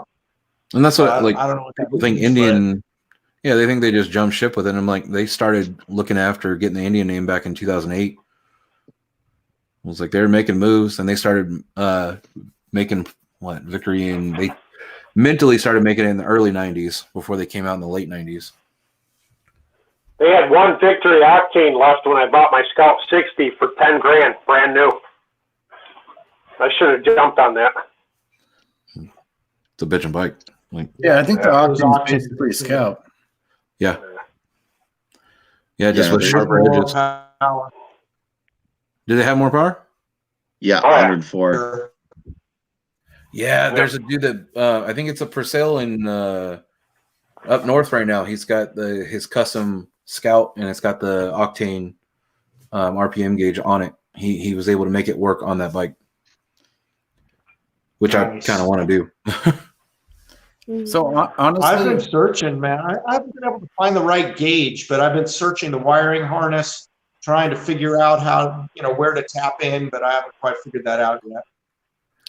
And for me, I don't really care about attack. I can hear the engine.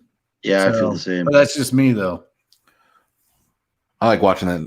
Yeah, same for me, but I want to be able to see where I'm going, how close I'm getting to it.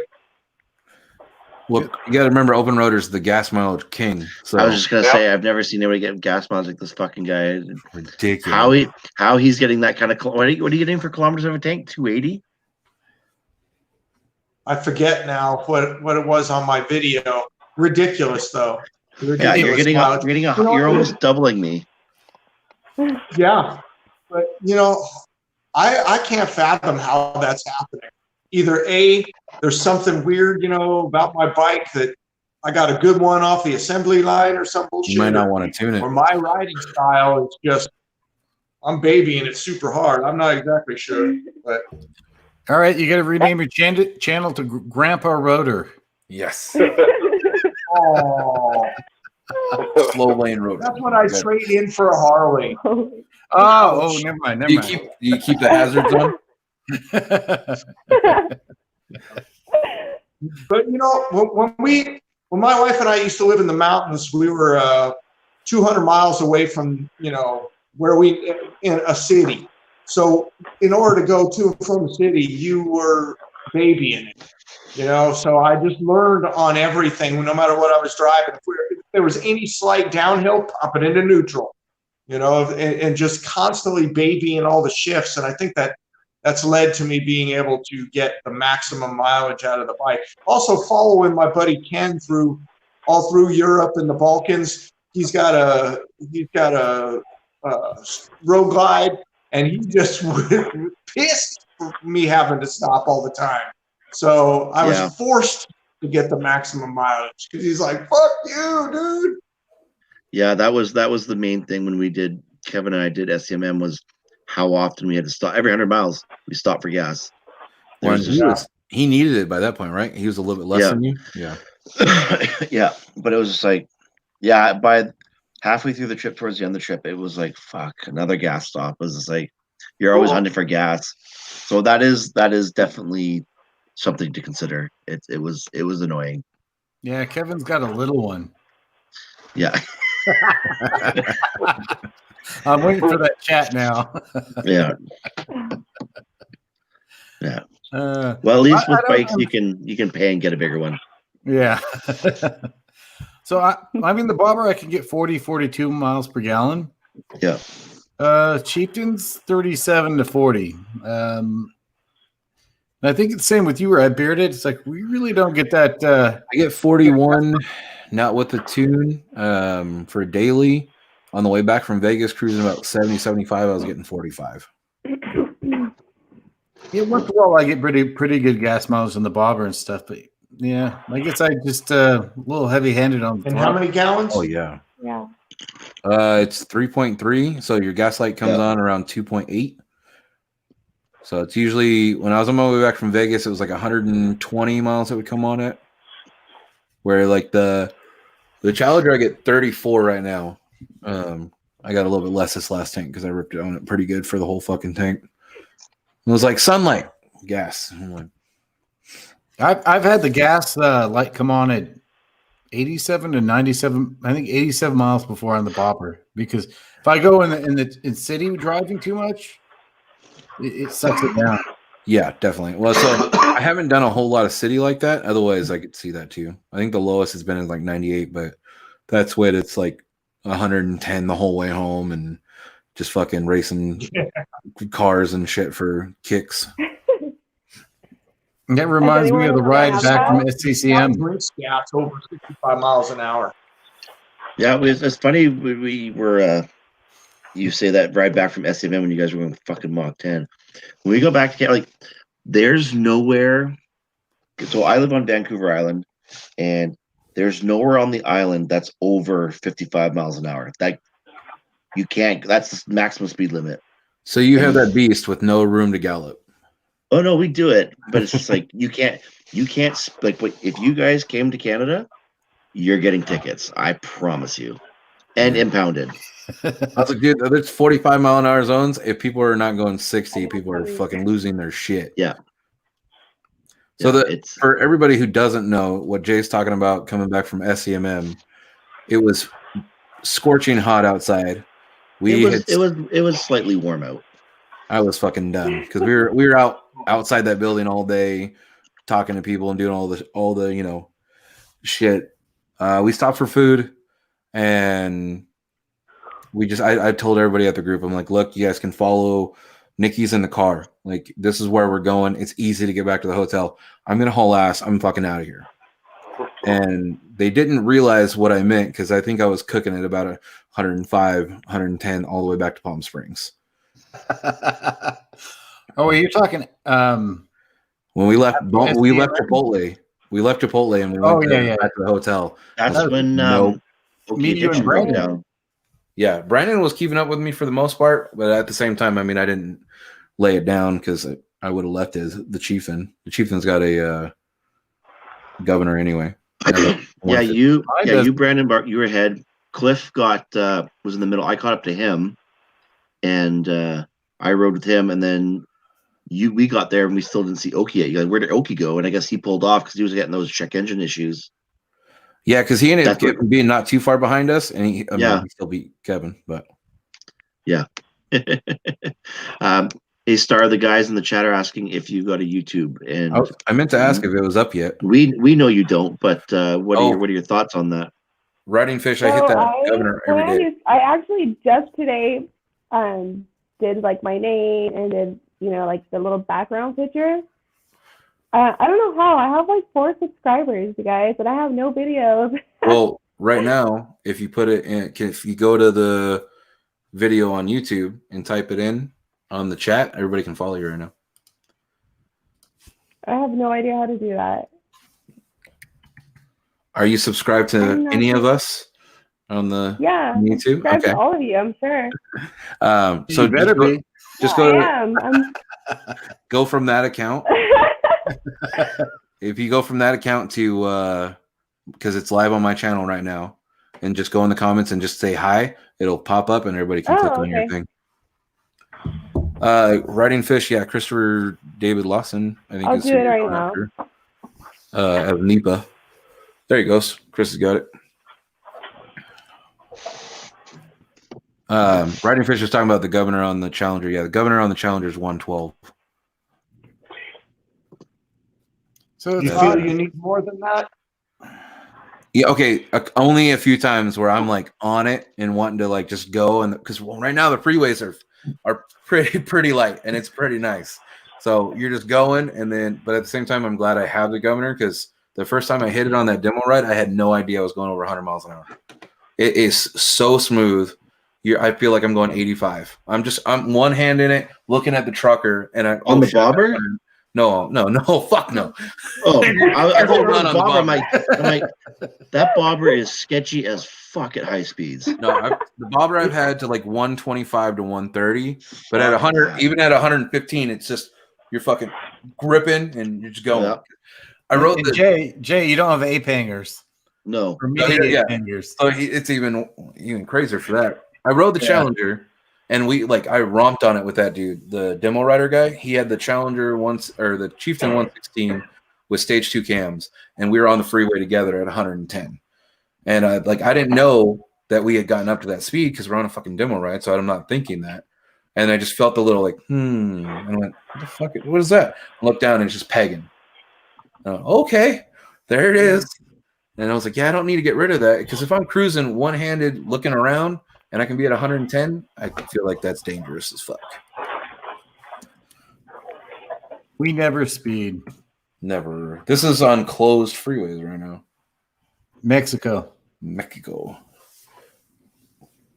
We didn't bring the disease down there, I promise. This is before the virus. Right.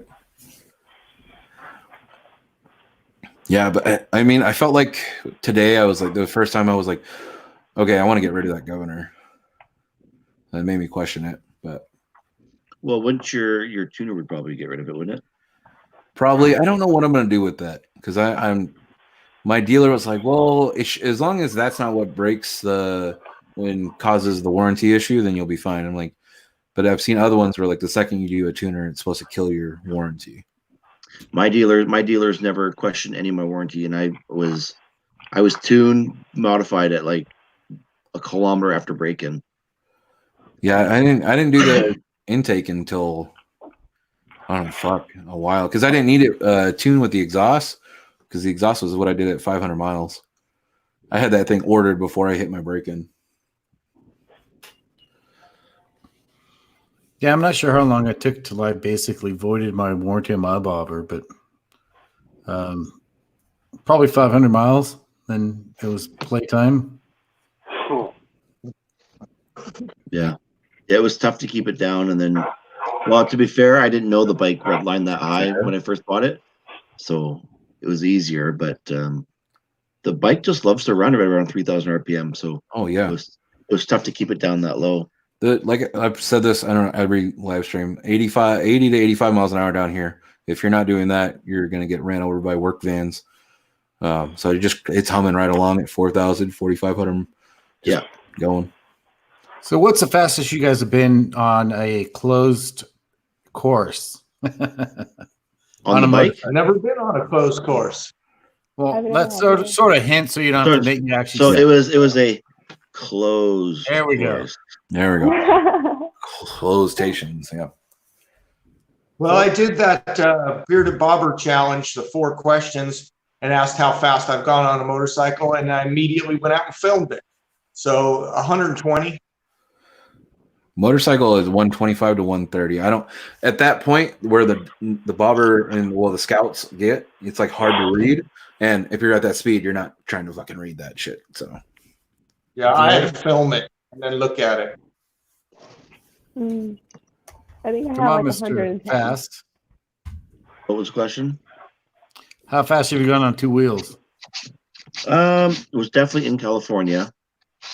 And You're welcome. I don't know if we hit 105 maybe.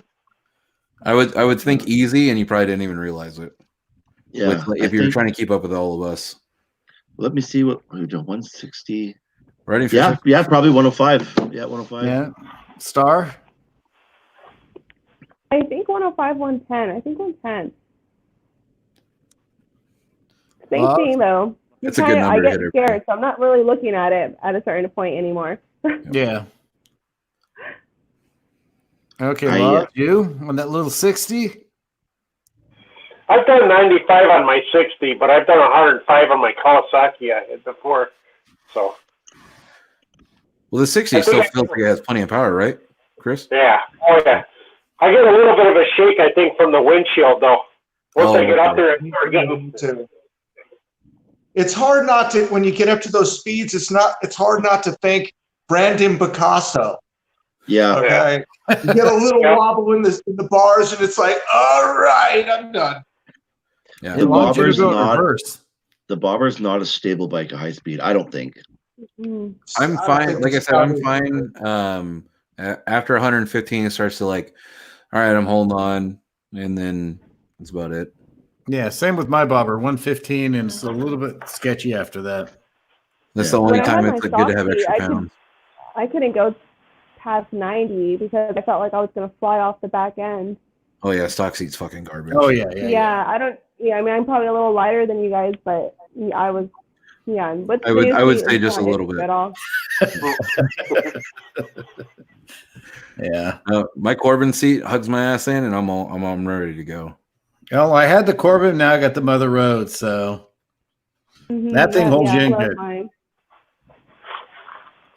When the night I did the tune, that's the first time I ever thought I was going to come out of the Corbin seat.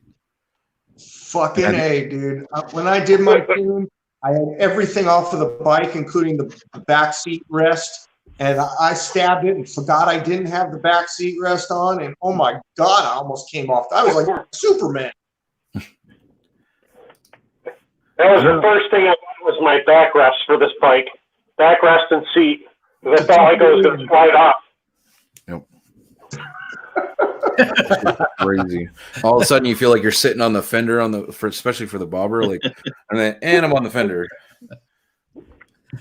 See, Star, you got a knack for the camera. You got to get a YouTube going. Someone asked how I got my drink refilled. My husband's watching inside, and he saw that was empty and brought me another one.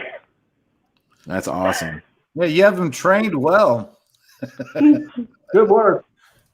Yeah, he knows what he's doing. I have to sip on what I have left because Nikki went to bed and I can't ask her for more. So do you share your bikes with him? I'm getting ready to get off, you guys. It's late. You guys, I can't stay up this late.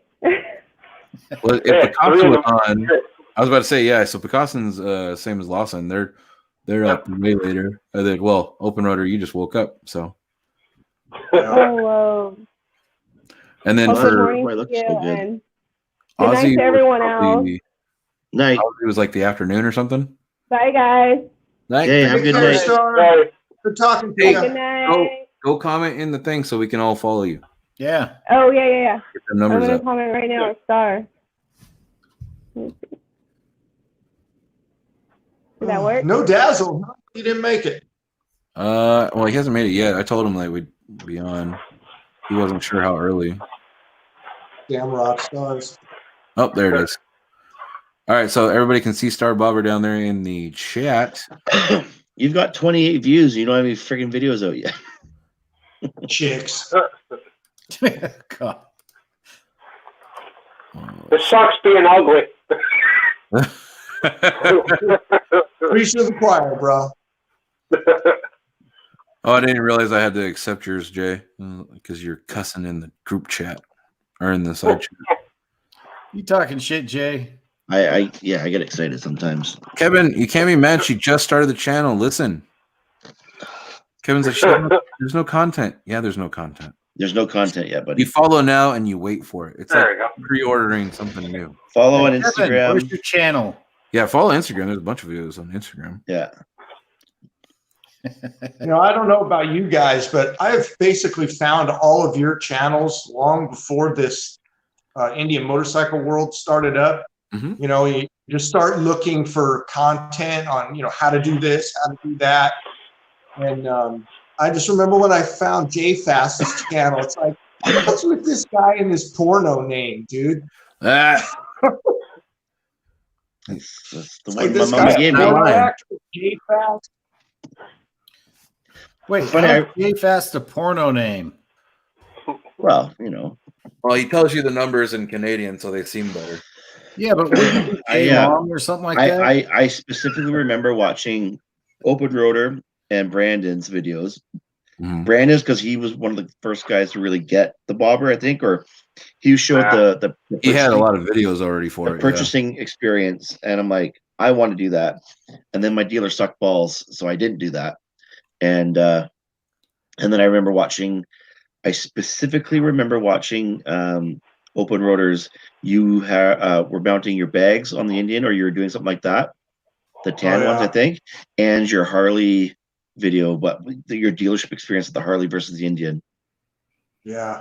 I specifically remember those videos before I even had my bike. I kept getting these suggestions for building the scout shed. And I'm like, what the fuck is this? Why is this coming up? Why? What does this have to do with my motorcycle? I didn't think it was motorcycle related. And then I finally watched it, and it's like, why am I watching this guy build a shed? And then it's like, then I'm tuning in episode after episode. It's, what the fuck is this? Riveting content. Fuck, dude. Sometimes you just gotta sit down with a beer and watch nonsense, but it becomes interesting. Watch him dig in the trench to lay the internet lines and shit. Yeah. Yeah, totally. I think one of the main ones I watched all you guys, but was Meatball's exhaust video. I think I watched like 15 times a day. And it was just like, let me hear it around this corner. Let me hear it around this corner. And I was like, oh, and I'd show Nikki, I'm like, watch when he hits this corner and just whop. Oh, that's when you know it, like that's the sound right there.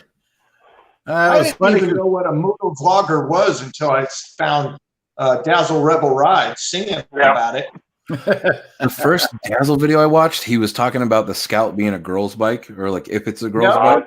Pissed me off. I watched it and I was laughing my ass off along with him. And I was like, this is great. This guy's hilarious. Then I didn't actually like subscribe or anything. I just went about watching the other videos because I wasn't in the whole thing yet. And then I came across him in a whole nother way, then saw that video again. I was like, holy shit, it's the same guy. I just thought it was somebody else. Well, have you seen his wife's bike, Mrs. Rebel? The new one, yeah. Well, that's he was on her bike for that one video. Oh Yeah. Yeah, she had the same bike as me before. Mhm. Same color. I just remember listening to his accent and just cracking up when he was talking about it. Yeah. Yeah, he really started making at the start. A lot of his videos were the classic clickbait. The title was a twist. There you go. And you had to watch to find out what the hell he was talking about. Yeah, that was good.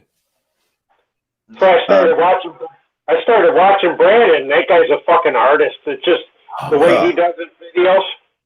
It's just I was looking at stuff for Indian bikes already, but just the way Brandon does his videos, it's like an artwork, art.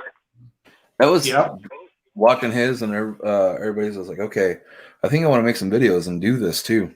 Yep. Because I was doing the exhaust video right now for the Challenger. I'm like, I didn't get to do the sound clips for the bobber. I didn't get to do all this stuff because I wasn't doing YouTube yet. I had already gotten the exhaust done right away. So I went, got drive-bys today, got the cold start, and then I can take my time getting the rest of the shit done. Nice. So let's play a game here. Let's Uh-oh. assume the worst of the worst and Sturgis doesn't happen for whatever reason. Or they postpone it, whatever. What are we gonna do? Where are we gonna not where are we going? How about that? Because we're going somewhere. I don't know if people, do you want to take it or?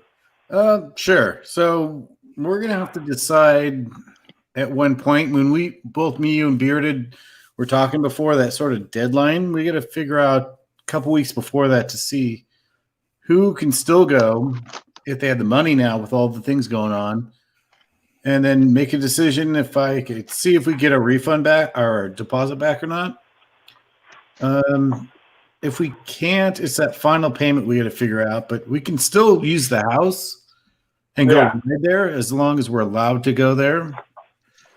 Otherwise, me and Bearded were talking the other day about rescheduling, so you don't have that conflict, Jay. And then we can figure out a time we could all get together and ride someplace. Well, Yeah, it's one of those. My question is more of a fun hypothetical. Oh no, we're on it because if we can get the money back or postpone it, then we can figure out your wedding. And if we can't go to an event, then we can use 12 days to literally see more of the country and do other shit. Whoa. It's not my wedding. I'm not getting married. I It's didn't my say idiot that. brother. It's my idiot brother. It's a fucking wedding you have to go to. You nervous there, Jay? I thought you just got divorced. But like, there's some serious country to see. We got to go somewhere good. Yeah. Well, we'll figure something out. We had already extended like the trip. I mean, enough to make you come down south before going back north. So it's like, imagine we could still go to Sturgis when there's nobody there and see the sights, and we could go down and through to like Colorado to Texas to back up and to Utah and fucking Disneyland's fun. Disneyland is closed. I know, that was a joke. Hey Jay, have you ever done Canada coast to coast? No, it's boring as shit. So there, if you actually, there's a few highways, but the Canada #1 highway, it runs fairly close to the border, and the furthest I've driven is to the middle of Saskatchewan. I was working there in framing, and that's a couple days, but it's just like flat prairies. Once you get past Alberta, there's really not a whole lot to see. That's why most people dip down into the States and go through Utah and North Dakota and all the way over, and then pop back up. But I think it's like a 5 or 6. Well, it'd be the same time going across America. It's like a 6-day trip to get across. Okay. But if you get past Ontario and get into Quebec, Newfoundland, Nova Scotia, those maritime provinces are gorgeous. Okay. I've not been to Canada yet. On my list. Well, when you do come back to California and you find yourself heading north, the border between Alberta and Alberta is gorgeous. And same with, have you done any of like going through like Southern Oregon or anywhere Northern Oregon at all? Oh yeah. Yeah, beautiful, like gorgeous, like just the high tundra. Super neat area to ride through. Windy as fuck, but super interesting to ride through. That's my I've been to 37 states, and I've been to basically all of the western United States, all the northern states. I've not been to the South or like Florida or that. I think I've hit about 40. I've not been to Utah. It's on my list to go. I got to go visit you guys in all your home states. Well, apparently we're allowed to go to Florida right now and have spring break. Spring break. Yeah, right? Go see Trump down there.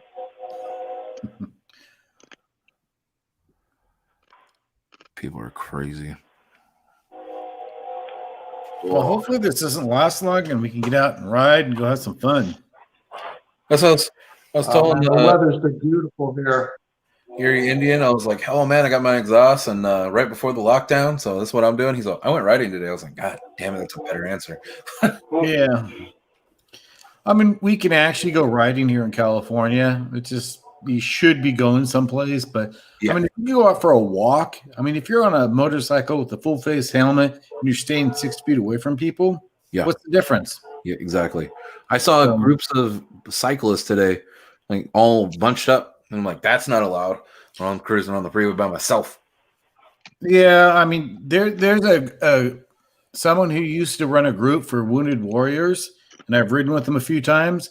And some of those people I saw on my actual Facebook that cycling is therapy. So if someone's stressed right now, Oh yeah, on a bicycle, they're as much allowed. as, you don't want to breathe their air and stuff, but it is a good stress reliever. Ryan Fish said to go get groceries 300 miles away. We actually probably have to in some places here.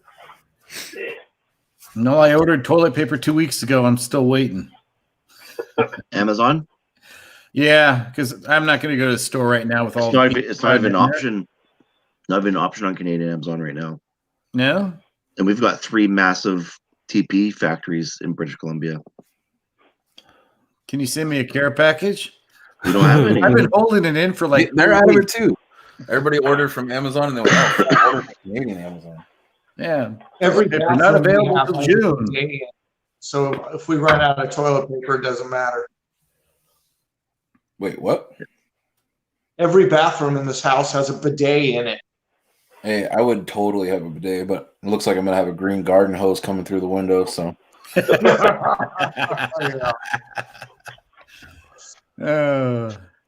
Yeah, I keep seeing on Facebook people with the redneck bidet and stuff like that. They got the little garden hose coming in and stuff. Genius. The best one I saw is they like pulled a little lever and then a power tool came up with a little thing, the fucking brush. Why is that the best one? Because it's fucking awful. Dude, it just popped up on my. I'm not even. That's what she said. Writing Fish, old Harley shirts. See that? It's all bad. Oh, that'll wake you up. Ridiculous. Baby looks happy. And right after I pulled it away, it showed it hitting like the thing, just going crazy. Yeah, the other funny one I keep seeing is everyone says if you run out, use your socks. Even Carey Hart did that where he had the one sock on. And he's like, oh shit. Oh yeah, that's right. Yeah. I mean, not to date myself, but when I grew up, there was cloth diapers. Yep.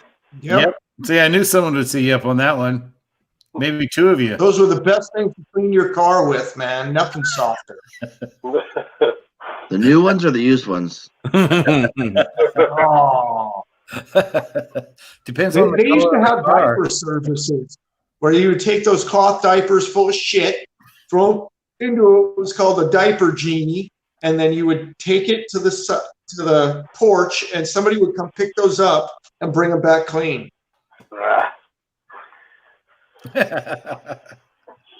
Somebody's job was cleaning dirty diapers, man.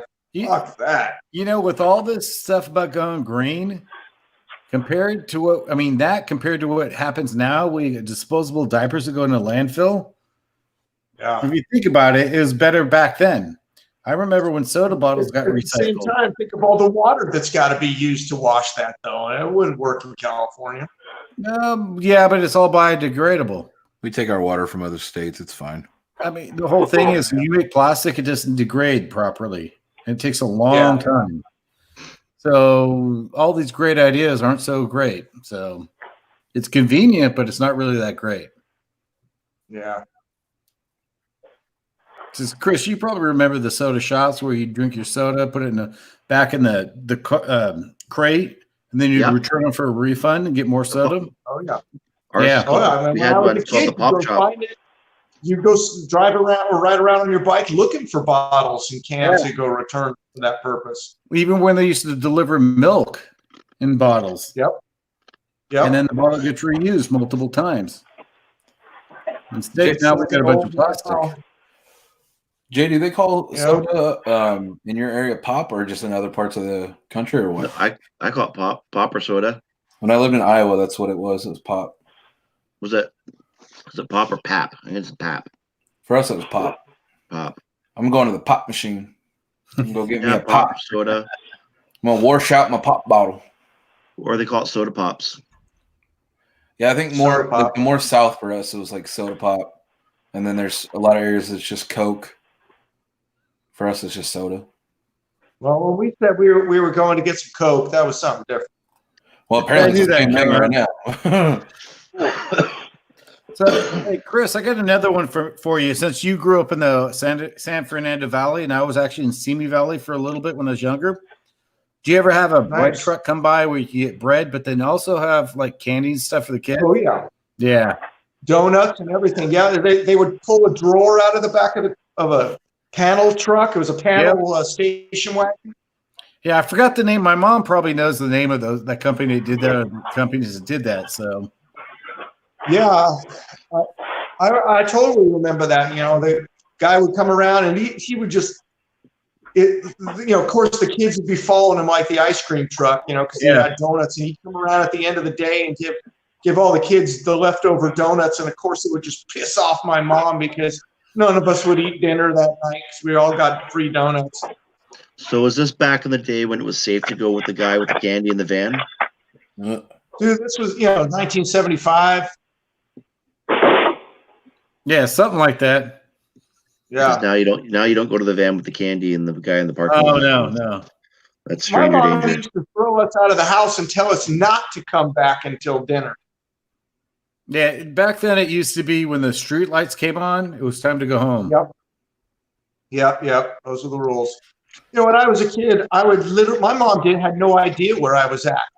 No. I would literally leave the house with just a pair of shorts on and tennis shoes, my boombox, and a skateboard, and I would just disappear. There were times where I would ride my skateboard to the bus stop. I had a bus pass, prepaid. I would take the bus all the way down to Sepulveda, so all the way down Sherman Way to Sepulveda in the San Fernando Valley, and all the way down Sepulveda to what was the connector? I can't think. And then down to Santa Monica.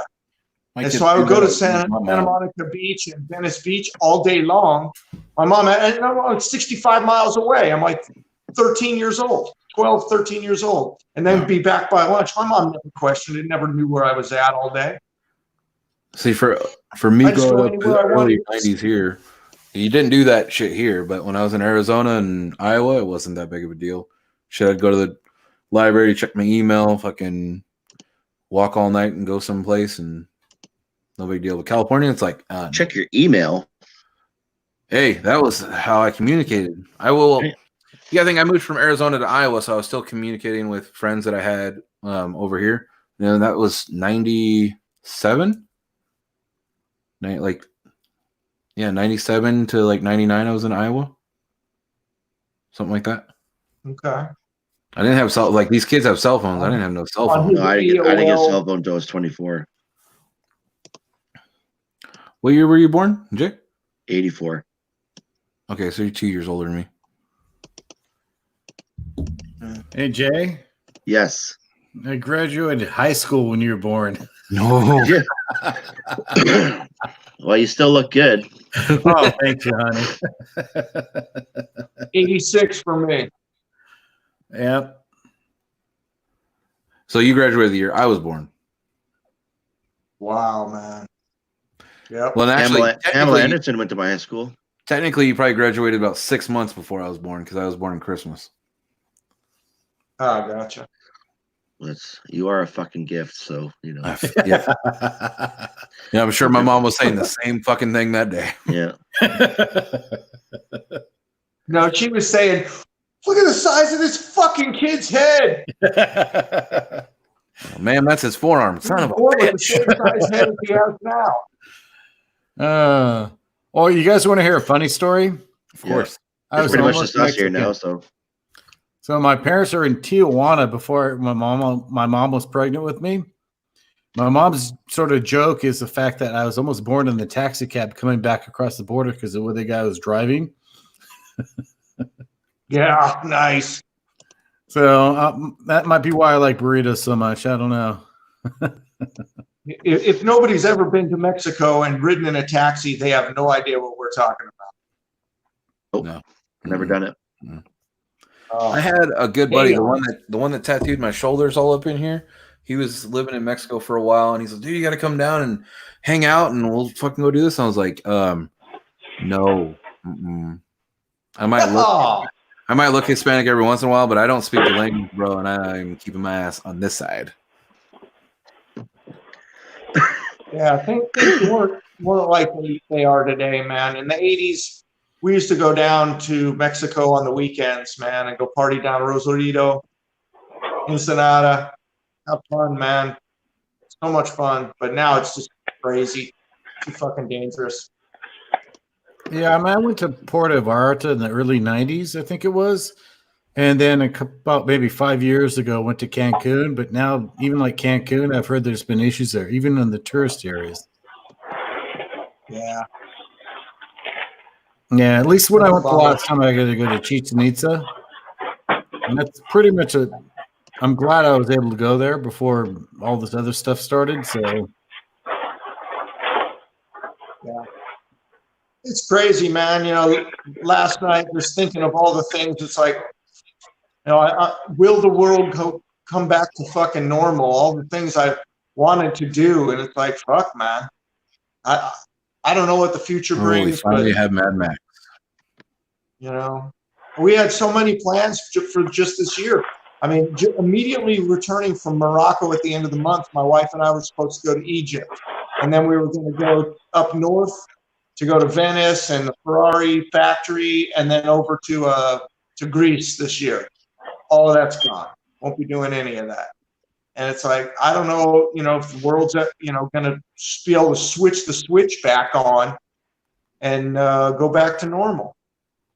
It's crazy. well, we might get a new normal. Just depends if this virus sort of dies down during the summer.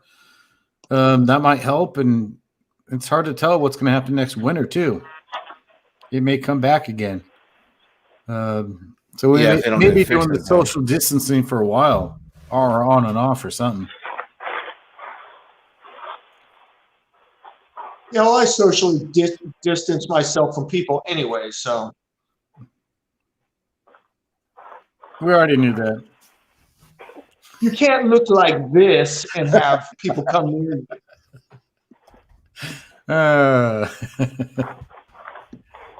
Yeah. Where'd you go, Austin? The wine was kicking in. Well, just step out of the shed. You don't got a toilet in there? Not yet. Side of the Dude, shed? all you need is a funnel in the wall, bro. I Yeah. know. I'm going to dig a hole in there. Dig a hole in the floor and just start pissing in the floor. Sort of like ice Oh, fishing, yeah. but not quite. Yeah. You need a trough full of snow.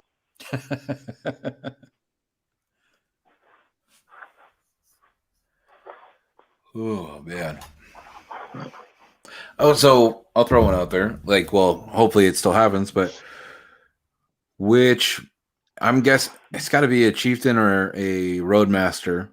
But Jack Daniels is doing another Indian bike. Anybody want to throw in which one they think they're going to do? I'd say Challenger. Yeah. It's either chieftain or roadmaster, and I only know that because of the way that they showed one picture of the tank. Unless they showed an old tank, I don't know the old chieftain Jack Daniels.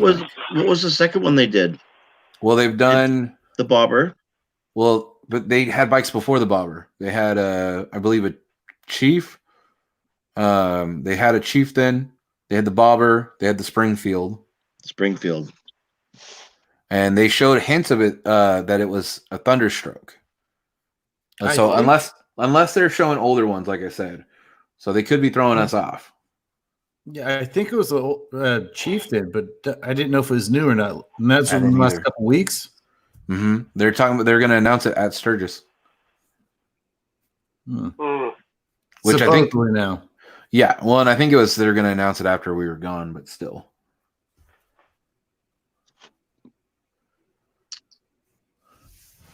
Didn't Jack Daniels used to do that with Harley?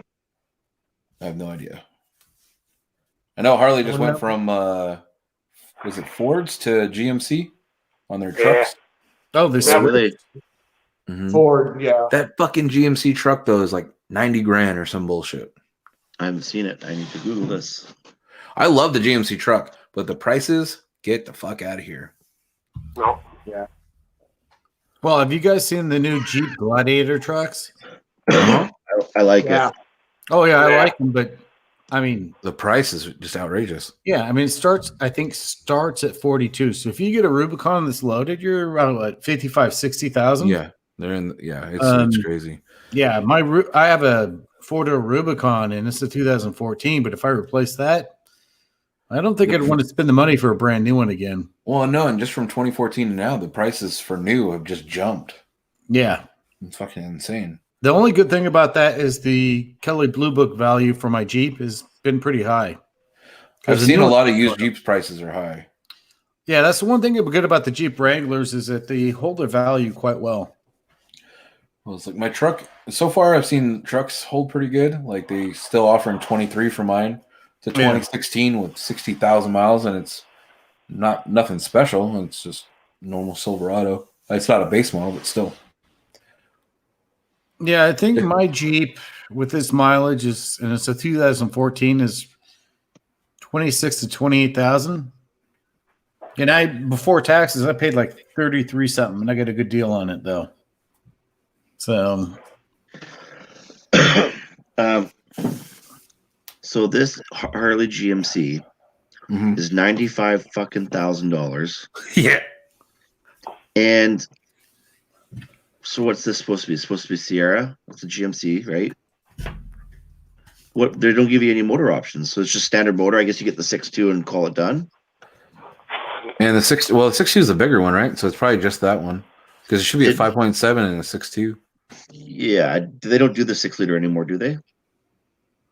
I have no idea. I haven't looked. Okay. What when weren't all the F-150 Ford? The Harley F-150 supercharged? Yep. Oh, I don't know. Yeah. Well, there you go. Yeah, and then they did Harley F-350s like the diesels, and I would imagine that was just a trim package because it looks like this 2020 GMC is just trim package. Let me look. They're doing Harley still with Ford as well. That's interesting. They're doing F-150, 250s, and GMs. Do you Must be remember that. the Only Evil 250 Knievel trucks. Ford? Do you guys remember that? The Evil Knievel edition? No. No. Oh my God, dude, those were awesome. I think That tonic is dope. The Harley, sorry to interrupt, the Harley F-150 is $107,000, and it's got a 700 horsepower supercharged engine in it. So the Okay, GMC, that's they're cool. only making 250 trucks. The tonneau cover is fucking dope though, with the bar and shield embossed on it, like really, really big. That's dope. The F-250 is $112,000. Oh, I think I No. like the F-150s better than the GM, and I'm a GM guy. 22-inch wheels. Let's see. Blah, blah, I'd blah, go with blah, the blah. Raptor. Yeah. Oh, right. I'll take a Ram Rebel or some shit. the 90. Rebel is 2-wheel drive or 4? My buddy's is 4. Okay. And I give him shit for it all the time because he spent 60 grand on that truck. The But Ford Harley wheels are gross. The tonneau looks neat, but the Harley wheels are gross. I think the GM wheels look better. I'm not looking at the Ford one. I'm looking at Actually, the they're GMC the one. same shit. They're gross too. Well, Yeah, if I they're- got a full they're saying they're fat boy. Dodge Power Wagon. Oh yeah. Full replacement grill. I'm not seeing anything about the fucking motor. Oh, if you go to the F-150, No, I was on the GMC one right now. I just did Harley GMC, and it showed an F-150 option, and it's called the Leadfoot Edition. Lead-footed. Oh, fucking Chuckster. It's nice, but 107 grand? Like, Dude, that's some serious money. Fuck that, man. You're in the supercar territory. Well, No used, shit, man. but We'll get a Corvette. I bought my truck used, and I'm good. I'm good there. Shit, if they would have had a couple more used Indians on the market, I probably would have done that. He's What the up, Chuckster? Indian hoarder now. Huh? You're hoarding Indians. I'll take them all. I want a fucking Springfield down there too. Oh, So I think that's the only thing we're missing in the group, though, is a Springfield. no, we yeah. got I love the Springfield. what's her name? Wait. What's Daz have? What's Daz has the Chief. Cheap vintage, Chief right? vintage. So I mean, we don't have, like. what's Ozzy on? She's on Chief. Yep. I'm pretty sure she's got the leather bags. So Hey, Lawson, if you were going to add another Indian, what would you get? Probably Chieftain. that's the problem when we want to step up. Like, well, fuck, let's get the full fairing feel. The Yeah, Springfield. Yeah, just get it all. The Springfield is fantastic. If I had to be right in the middle, the Springfield would be perfect. Yeah. You don't have the I fairing, like so you still get the Springfield, wind. I want the screen. So Yeah. I always like the traditional Indian line, so like with the full fenders and everything. me too.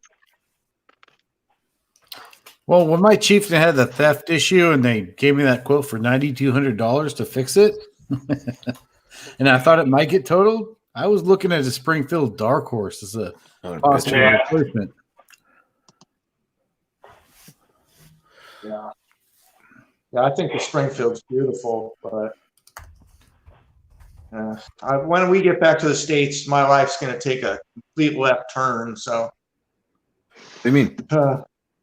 who knows? We'll be down the line. That's very vexing. I don't know what to do now. I don't Moving know. to Canada.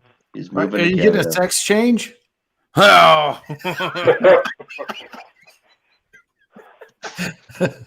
He's just staring at you through the fucking thing, like you motherfucker. Come on, Chris. I'll choke you with my beard. No sex tell me. changes. We'll wrap Huh? around like Epstein. Chris, just tell me to fuck off. Nah. I'm not on the group chat. Oh, As soon as come we get on. off the- You weren't sitting here with us for SEMM and the shit talking. It happened. That's what it's Yeah. supposed to do. Exactly. Nah.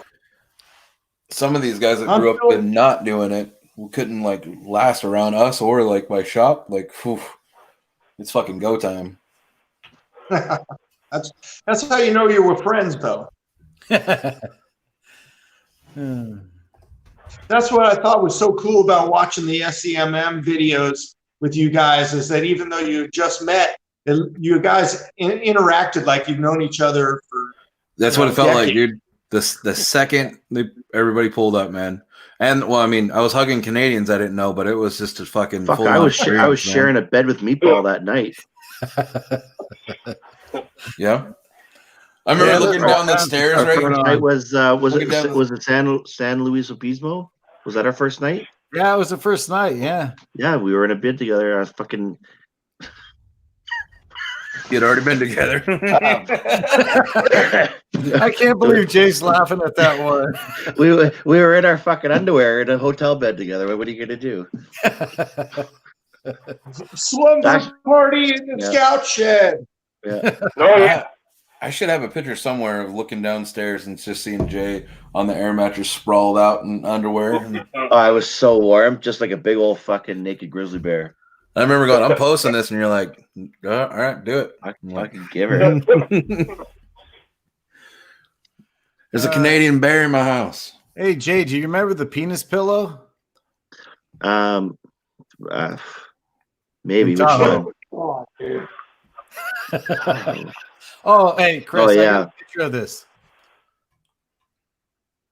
So it's basically one of those round pillows in the hotel.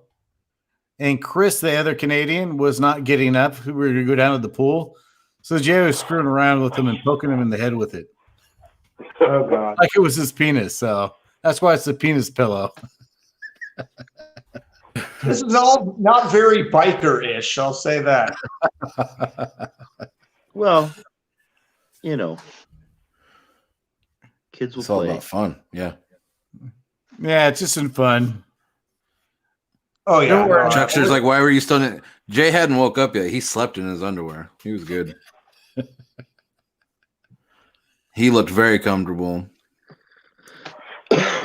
Almost as comfortable as you did on my driveway when you're laying out just on the driveway. Yeah, I was checking out the stars. It was good. It was a long. It felt good in the back just to stretch it out. Stars in California. Yeah, right. I don't know. It was looking up the sky. Those are satellites, man. The man. The government's spying on us, and so they can send down diseases. Well, that's what the coronavirus is. They're just trying to. What was the meme? It was like the government's trying to lock you in your house so they can change the battery in all the birds or something like that. Yeah, I saw that one. That was funny.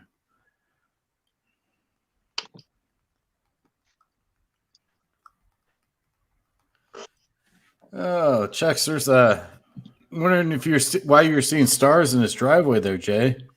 Well, it was a long trip, and it had the concrete was the coolest. Me. It was so warm.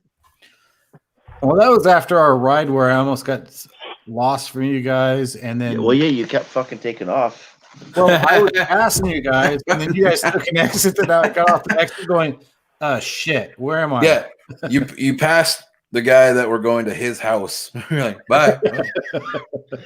Well, We gotta get you on the proper comms. 100 miles an hour. Which that's another thing with this trip should be a lot better was the comms. Oh yeah. So I've actually got a Cardo? What the hell's the name of those things? Cardo pack talk. Cardo pack, yeah. So I got the Cardo pack bold with the JBLs now on my head where to Sturgis. The one thing with the Challenger I'm really loving is how fast I can switch it back and forth if I need to. I don't leave my headset on anymore. I'll get the phone call right there on the dash, and I'll press the on button for the Cardo. And by the time it's loading up, it's already ringing, and I just click answer, and I'm good to go. Oh, that's nice. I'm saving the battery on the headset. Oh yeah, it reminds me your first video with the Challenger where you put the little text message from me. Yeah, when I got the bike, like that. That's another thing. Like with the guys who are like, "Hey, I'm running late," and like it pops up while I'm on the freeway. I'm like, "Sweet." Yes, Chuck. So cruise control's been. I have to remember that it's there. And you go, haha! Little button is sweet. You know, everyone likes cruise control. The only time I use it on the Chieftain is when I need to rest my throttle hand. That's mainly when I do it. Even like in my Jeep, I hardly ever use it.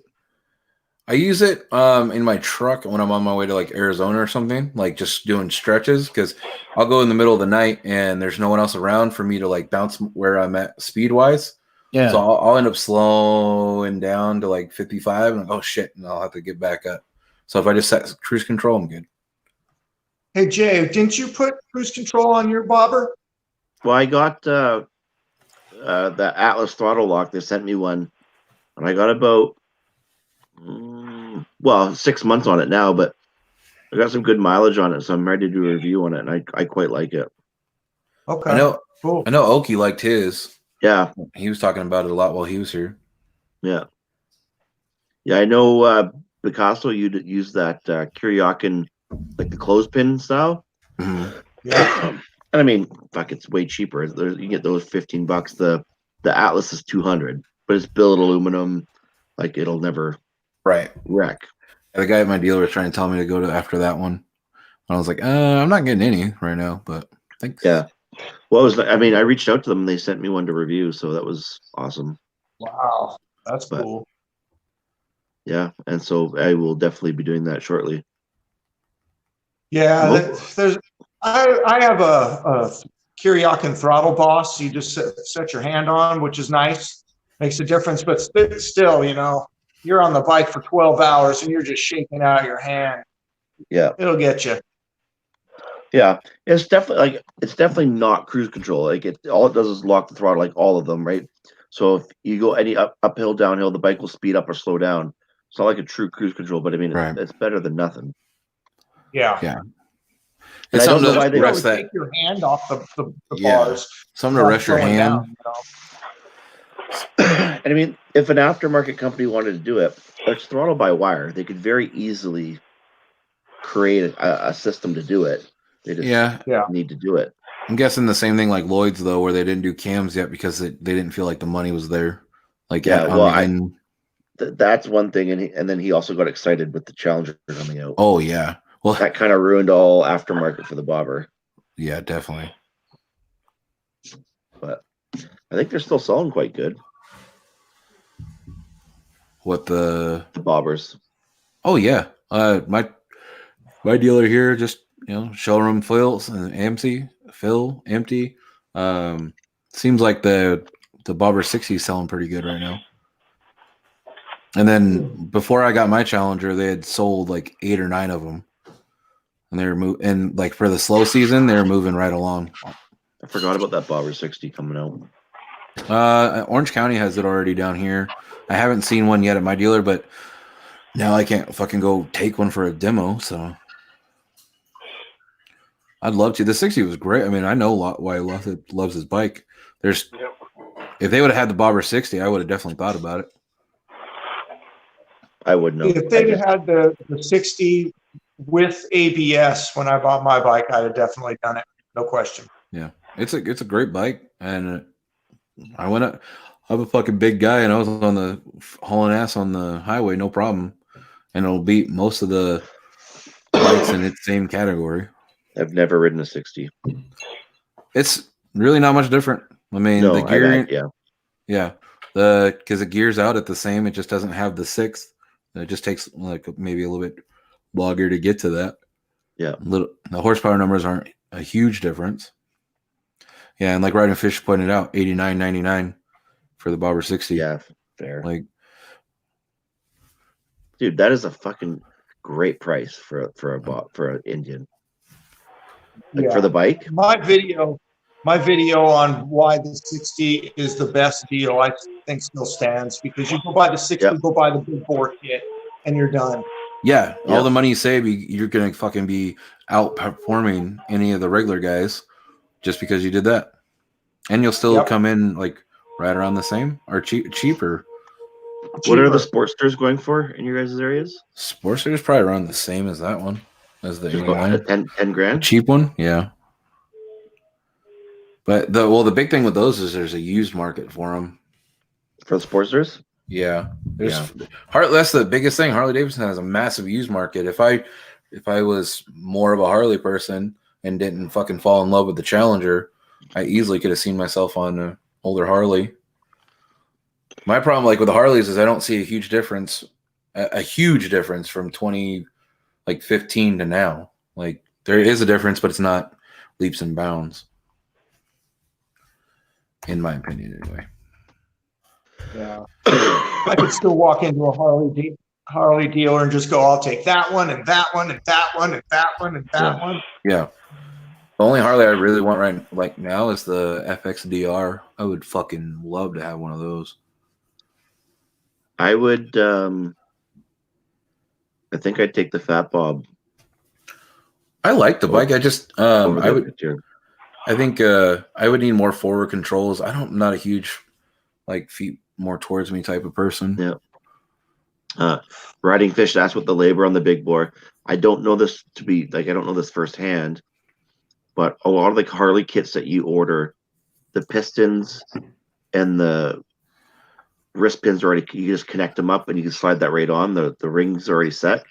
I think on the Scout kit, you send your jugs in, they bore them out.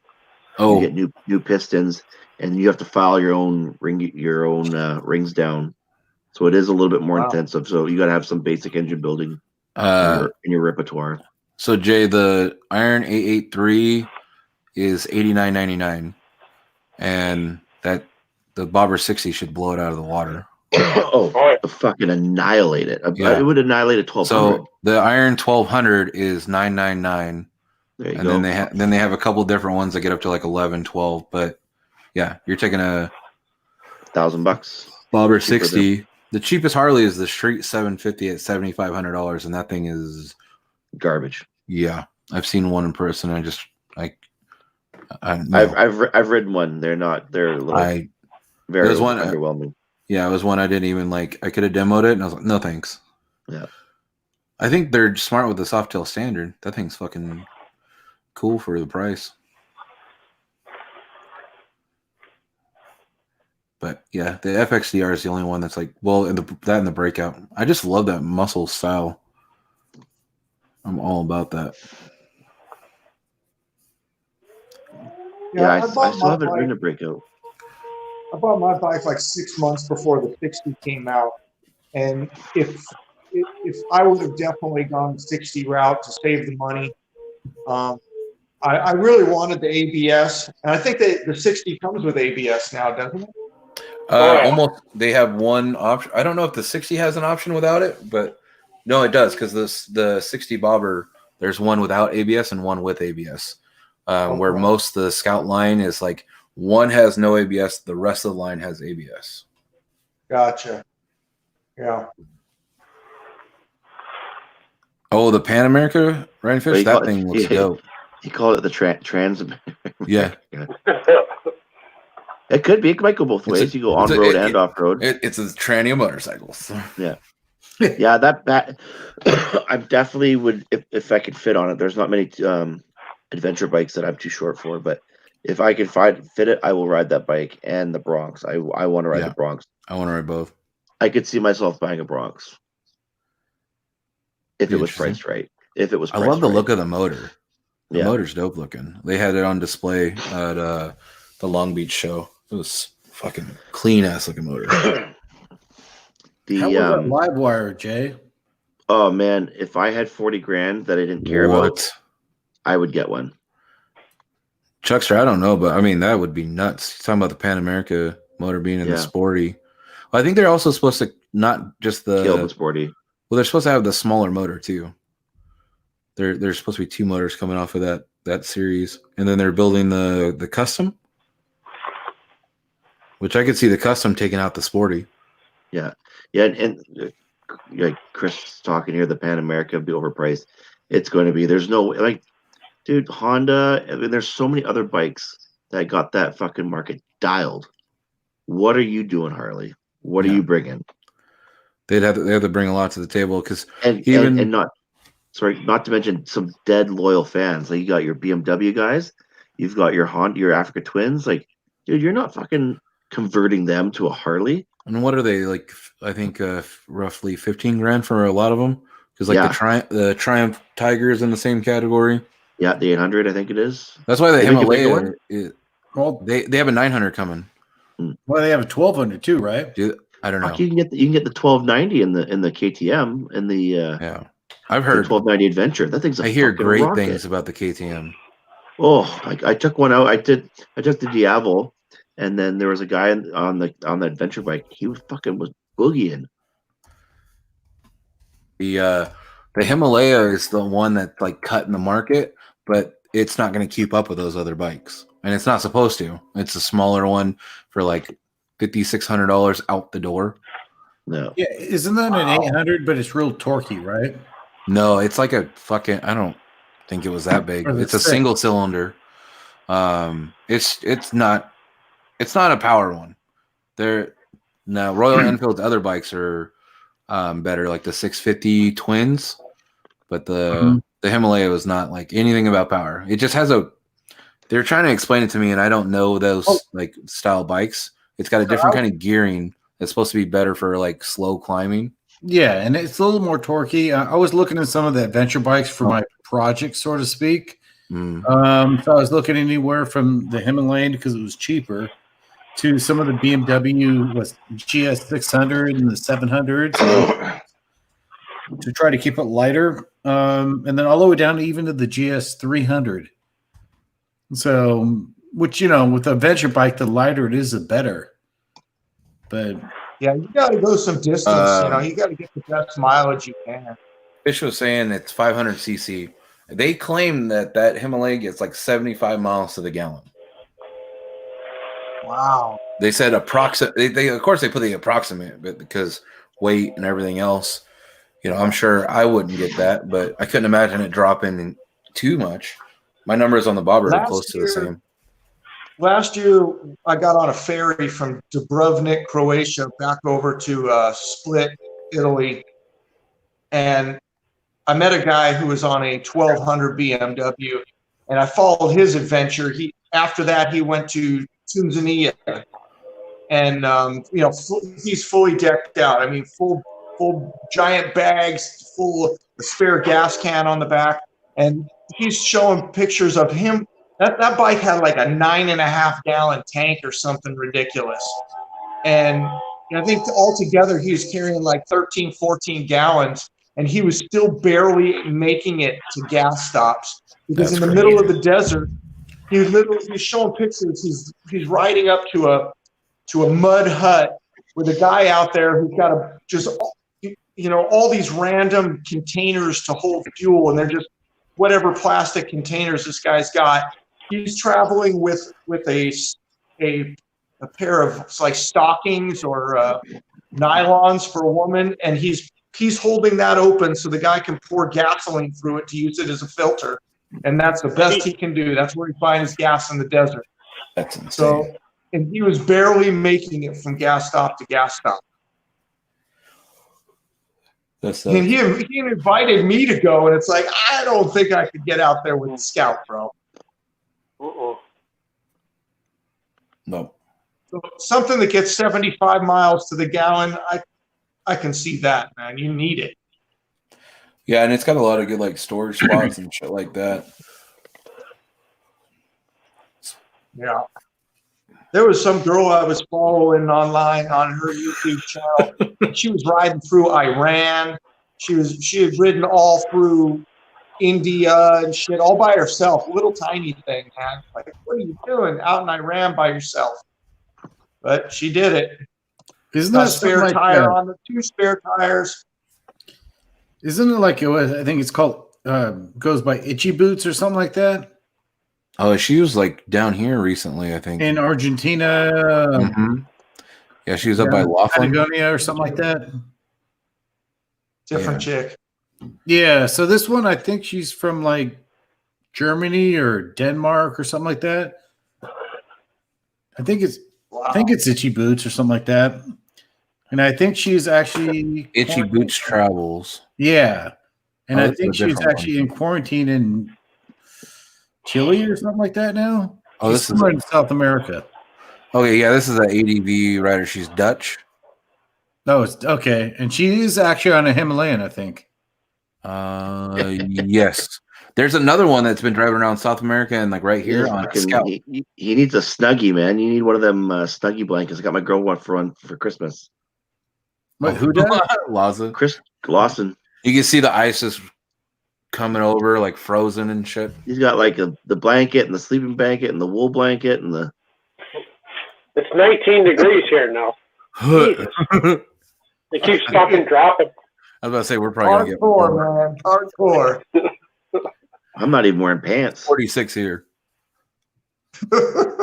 You never wear pants. I'm ready to turn a fan on. Yeah. Who Itchy Boots? Lawson has balls of ice right now. She's got 83,000 Instagram followers. Yeah. Well, she's a girl. Girls get a lot of views. Oh, yes. Well, I mean, we've seen your videos. Yeah. Italian girls get a lot of views. No more girls on the street now. Oh. You're not trying to earn that living under the table? Yeah, there's none of that. You can get the virus and AIDS all in one whack. You can make a Patreon just showing off the hookers once this is all over. Yeah. The open rotor outreach program. YouTube can't demonetize that. I had thought about making another video because people are still watching those videos. You know, the next part, and then but making it only go to Patreon, so you can only watch it there, because YouTube has completely demonetized my channel basically. So, but if I got 18 million views on Patreon at $1 a view, Right. that would be good. Well, Chris, you could hire those Italian hookers for your Patreon page. Just have them perform. My buddy Vaughn that I was going to Morocco with, he told me he wanted to interview one of them. Just pay for their time and interview them. God, I don't know how. Like, I would say even without social distancing, keep 6 feet. Yeah, no shit. I thought about that. Just pay them for an hour of their time, and just, what is this all about? Tell us, what's the prices and how does this work? What kind of dicks do you turn away? Oh man, none. What's like Full Metal Jacket and shit? Well, you could find out weird stories from them. Say that again. You could find some weird stories from them. Oh, I'm sure. I can find one that speaks English. Well, you should know some Italian by now, right? I do. Ask that. Yeah, I wanted to ask that question because I've been doing it on the little app, taking like Italian word classes and shit. I can read more than I can speak. I can read, when I'm in the store or when we're driving, I can read that stuff and understand what it is. But Yeah. So do you know when people are talking shit about you? Everybody's talking shit.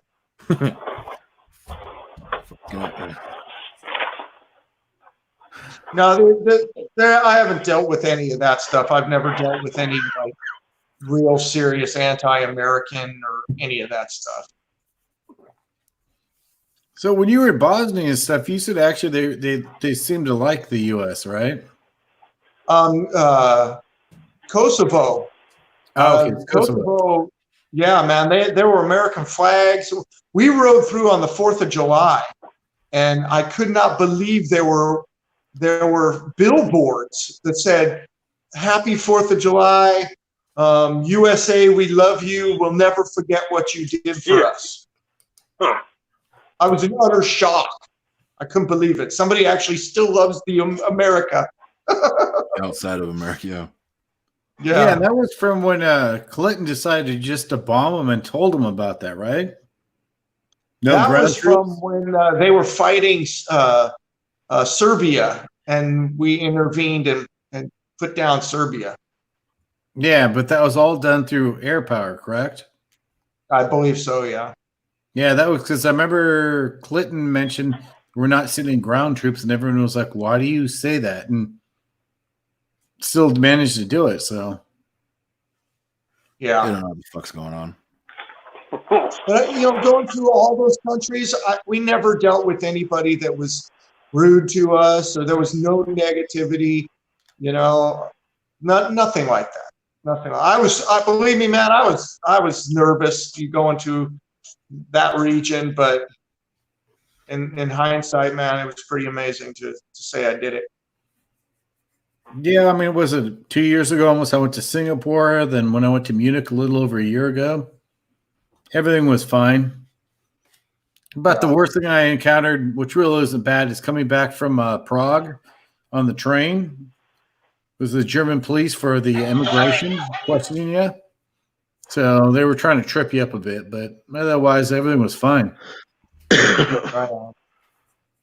The only time I had gone to a music festival, a heavy metal 3-day festival in Leipzig, Germany, in like maybe 2008, and we were there for 3 days. We were partying with all the Germans. It was cool, but on the third day, everybody was drunk, and they finally were like, "Okay, what the fuck is wrong with George Bush?"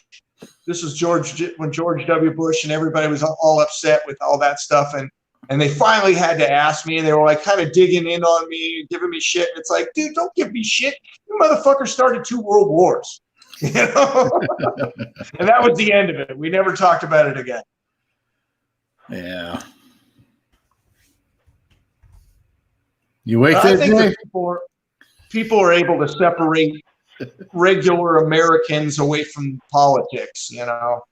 You know, the funny thing is you get politics involved, people say, oh, this and that, but once you meet face to face, we're like all the same. We usually get along. Even Canadians, Jay. Don't go that far. Well, shit. When they were down here, they were talking shit about dude and with the boxes of water that we were talking shit about. Oh, fucking Trudeau.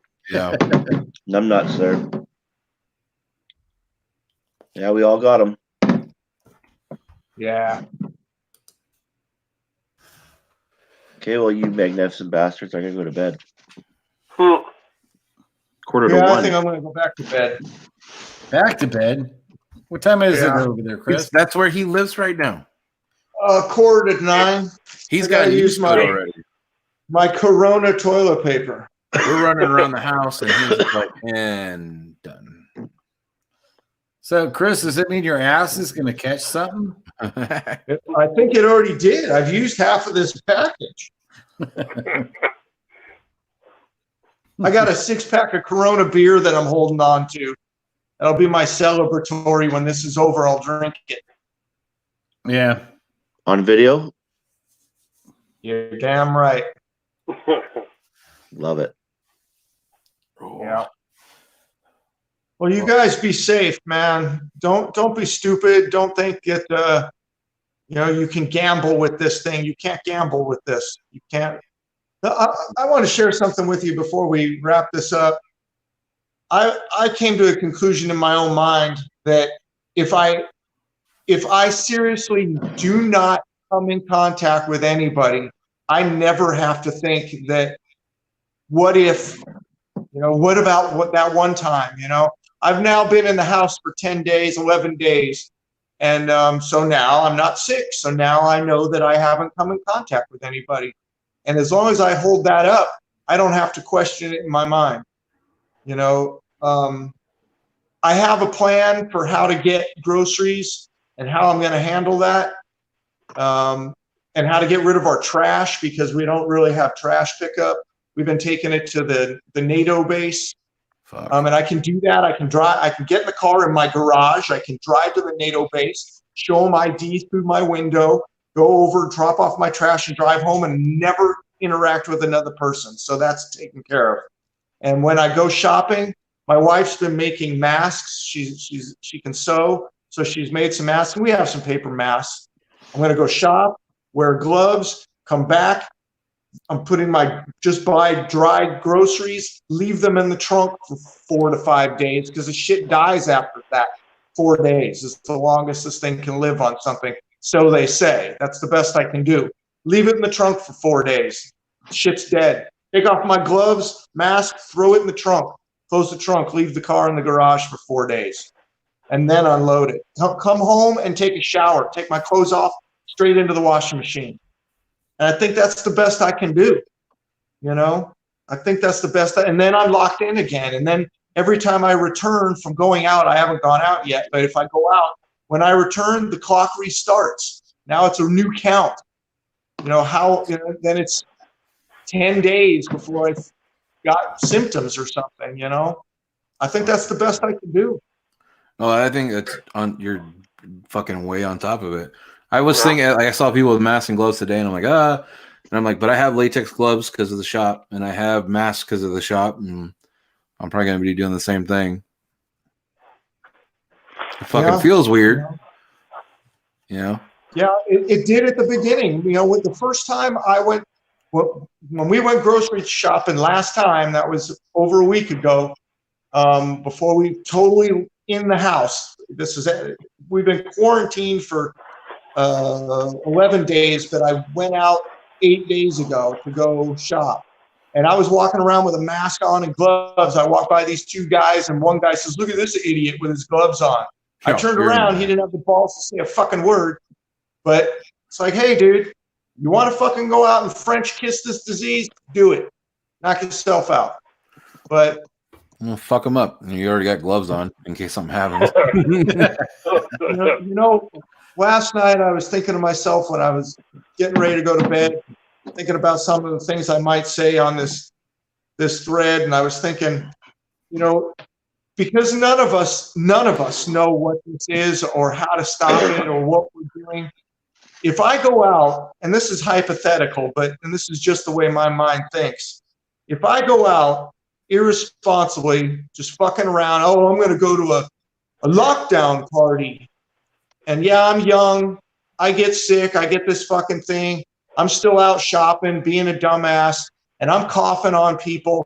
And I perpetuate this and I spread it and it goes down the line and it goes to another person and it keeps going out. Sooner or later, it's going to reach somebody that it's going to kill. Mm-hmm. And is the butterfly effect, am I perpetuating the butterfly effect where literally if I would have not gone out, I wouldn't have coughed on somebody, I wouldn't have continued this, I wouldn't have killed somebody? I mean, I'm not saying I'm responsible for it, but am I responsible for it? Well, am I perpetuating it to the point where it gets to somebody that if I wouldn't have gone out, if I wouldn't have coughed on somebody, I wouldn't have killed somebody? You know, we're all part of this ecosystem. And if we don't go out, it stops. Yep. You know, I'm just surrounded by it now. This shit's closing in on me. You know, I've got 1,000 people around me within a 9-mile radius that are sick. And I've had last night 50 plus people within a 9-mile radius of me that are dead from this shit. You know, and it's closing in and it's fucking scary. And I talk to people that are, you know, they're joking it off. I got people, yesterday I had 20 people contact me. And I think that they're contacting me because they want me as an American here in Italy to give them the American point of view, and they want me to tell them that it's no big deal, that it's all horseshit. But they don't like not one person I've spoken to that have contacted me has liked the answer that I've given them. And every single one of them at the end of the conversation was, I'm full of shit. Yeah, the answer you're giving them is death. They don't want the answer. They want me to tell them it's bullshit. Well, I'm telling you it's not bullshit because I'm right here in a place where literally in a week you could be here. I mean, in literally 2 weeks, dude. 2 weeks ago, this wasn't here. 2 weeks ago. And now I'm surrounded by this shit. I told you, I think we're going to go full lockdown here just like you guys. It's so there's a difference between being in lockdown and being, you know, completely surrounded by it. And I don't think people realize the severity of it because they're not surrounded by it. They think, oh, it's not going to happen in America. You know, it's going to happen in America because they're not taking it seriously. Mm-hmm. It's happening in Italy because they didn't take it seriously. You know? So I think the reason people get that reaction when you tell them the actual truth is no one likes to hear an actual honest truth about things. They don't want to hear that because they're afraid of it. I'm expecting for a ramp up here. I believe it was about a week ago we had 58 cases here in Santa Clara County and maybe 4 deaths. And it is apparently 263 confirmed cases and 8 deaths. So I'm sort of in a hot spot. And for you, the U.S., I thought I was in a hot spot, but I think New York's taking that over. Yeah, they're on a fucking rampage. Yeah, and I think it's just I'm waiting to, unfortunately, have to go through what you went through in Italy and just see the numbers spike. I've been watching a little bit of the news here and there, so I don't overdo it. But I see we went from 7,300 a couple days ago, and we're at almost 20,000 in the U.S. It's going to ramp up because they're doing more testing. So I'm sort of looking at the death rate. It went from like 55 days ago, and it's at 278, I think, or something like that. You said 8 deaths in your county? Death rate more. Meatball is 8 deaths in your county? Yeah, 8 deaths in my county. We got 5 right here in Riverside County. I'm guessing mainly because of Palm Springs. That's where a lot of the older people are. Oh, that makes sense. Here, I think it's because I either have people who come here for work from other countries, or the people here in the tech industry are going to Asian places that have it. So they're bringing it back with them when they're traveling for business. Well, the hard part is everywhere has it now, so it's not even focused on that anymore. Yeah, it's just going to keep spreading. You know, Yeah. my rule is if you have no contact, you cannot contract. Yeah. So But see- completely stay away from people. And basically, if everybody stopped, everybody just fucking sat still for 2 weeks, this would be over. I would have 3 days left. If everybody stopped at the same time I did, I would have 3 days left and this would be over. Well, and that's the hard part, at least, because like you said, you've had to come to it with the brutal truth being right in the center of it, like the eye of the storm. And there's people here that are like, I don't fucking care. I'm going to go where I want to go, and I'll tell them I'm going to get medicine. And like I've heard those words from people. There's couples that were like, it might have been around somebody who did like have it, and one's like, fuck that, I'm staying home. The other one's like, well, I gotta go to work. Listen, man, I said the exact same words 11 days ago. So, and I'm a bit at this stage of the game, I'm embarrassed and I'm ashamed that I said that. And I publicly said it, you know, and now it's like, fuck, dude, it's the wake up call. And I expect everybody will get to that point. But the problem is when you peek open the door to look and the thing is on the other side of the door, you can't peek. Yep. You can't fucking peek, and it's hard to get people to do that. You know, the people are still doing it here in fucking Italy, in Naples, man. They're showing pictures on the website of crowds last night. They're in total defiance. They're fucking, fuck you, we're not gonna do it. I mean, dude. We just had somebody in California that was like 30 years old die from it. He was in that whole fallacy that this is an old person's disease, you know. Well, and that's what they're doing. I mean, that's what I've seen, but I was at the same time, it leaves damage. It does all kinds of things. And oh yeah. Well, and even if it doesn't kill you, this is a miserable way to be sick. I mean, this isn't like, oh, I just got the flu and then I'm over it. Dude, you're fucked up when you're sick on this. You are fucking hurt. I don't know, man. I wish I could help people understand, but you know, like I said, I've had probably almost 20 people a day contacting me through Instagram, email, friends, family. They all, you know, want to know how we're doing, and I appreciate that. Thank you. But they don't want the answer. They don't want to hear that. Fuck, dude, you got to stay home. You got to seriously lock this thing down, and you got to take it seriously. But you know, I feel like I'm in the movie 28 Days Later. You know, what am I going to experience when I finally do come out of here? yeah, I can sit here for a month or more.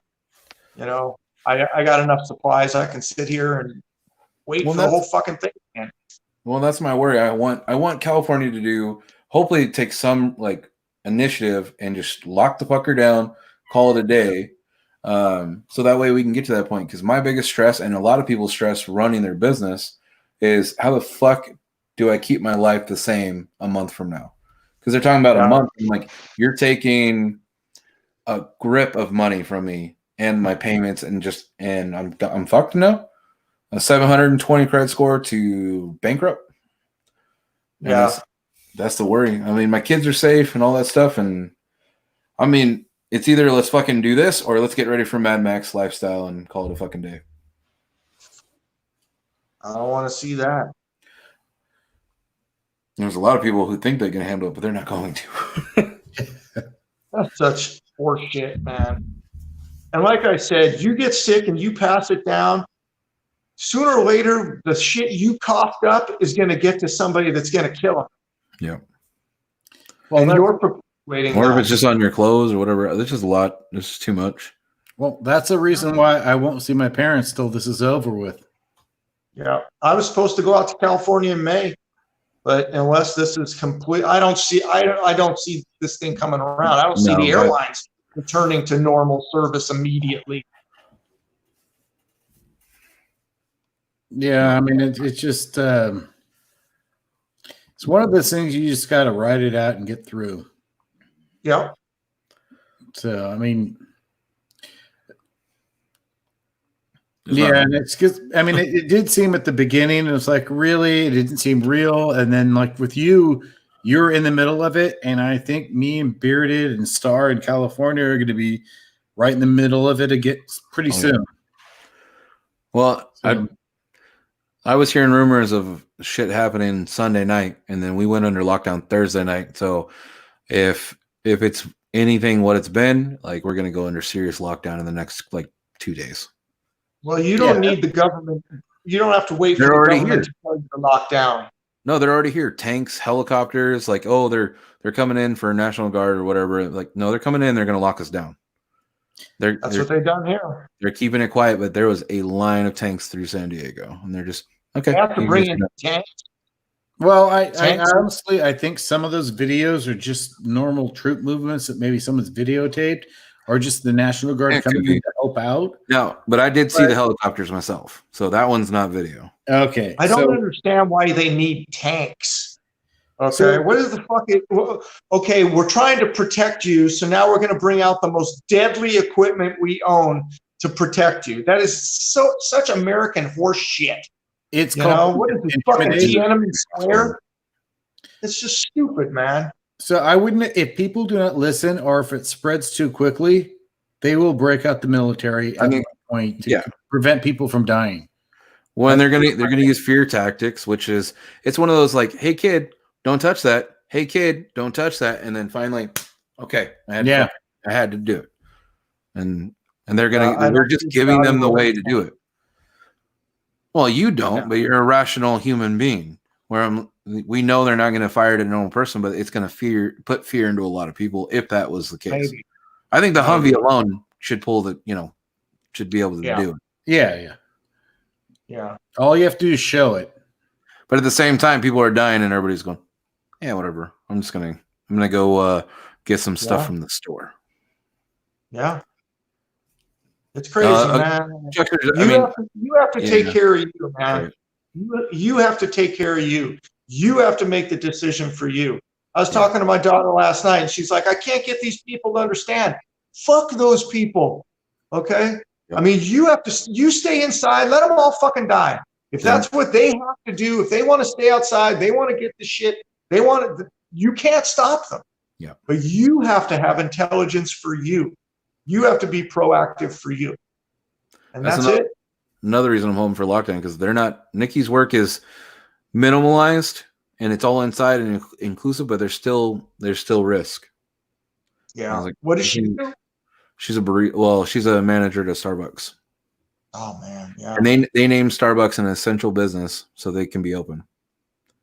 Because they have food and stuff, and they're talking about it being for the health workers, but even though Susie fucking housewife is going through there complaining about her goddamn cappuccino.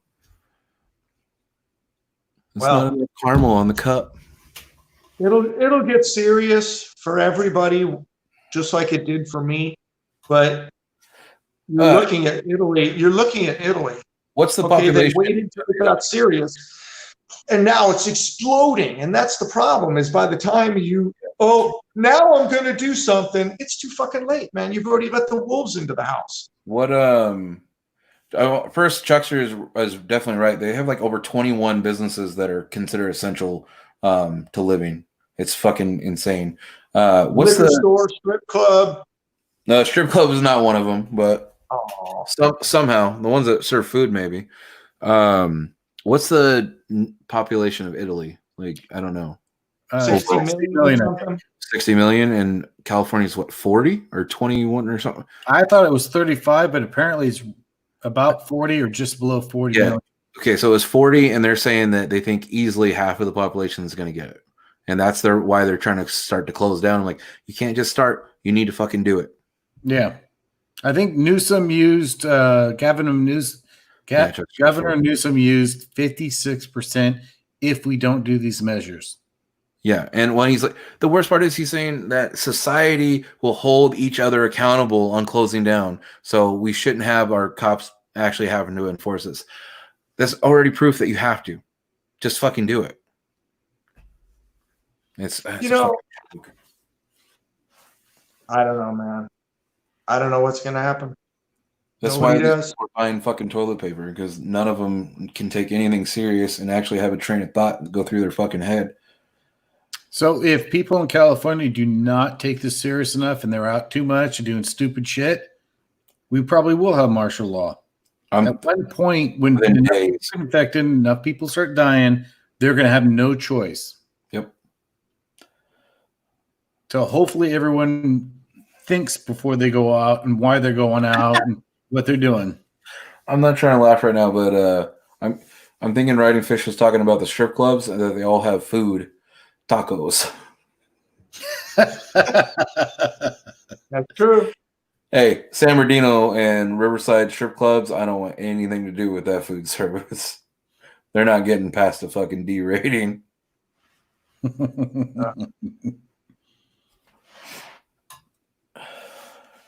Well, I'm taking care of myself. I don't know what the rest of society is going to do.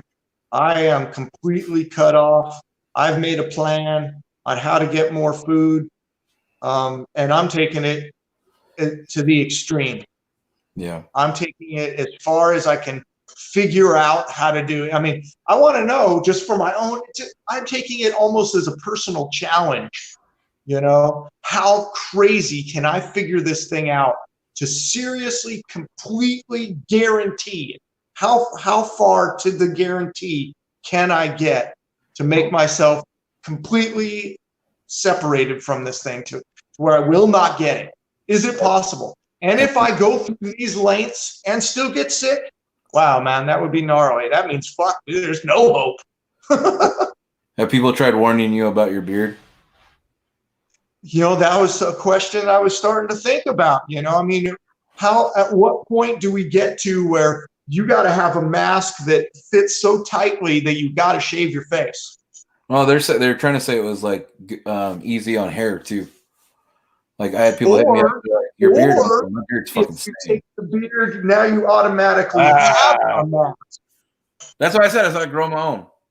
Yep, maybe I got a natural mask. Take that, you clean-shaved motherfuckers. Baby face sons of bitches. You made shit all these years over my beard. You're prepped. I've been prepping for 20 years. So before we get out of here, since we're going to be on lockdown for a little while, what do you guys think about trying to do some more of these? Like changing up the topics so we're not doing the same shit. But sure. All right. Yeah.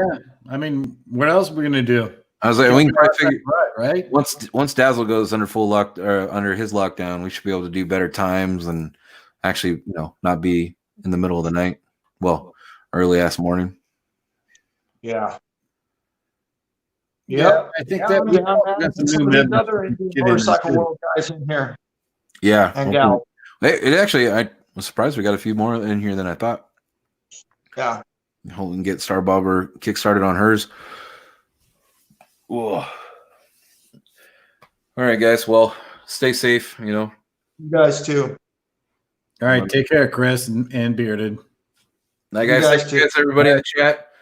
You guys stay safe out there as well. All right. Helps. Later, guys. All right. Later. Take care, man.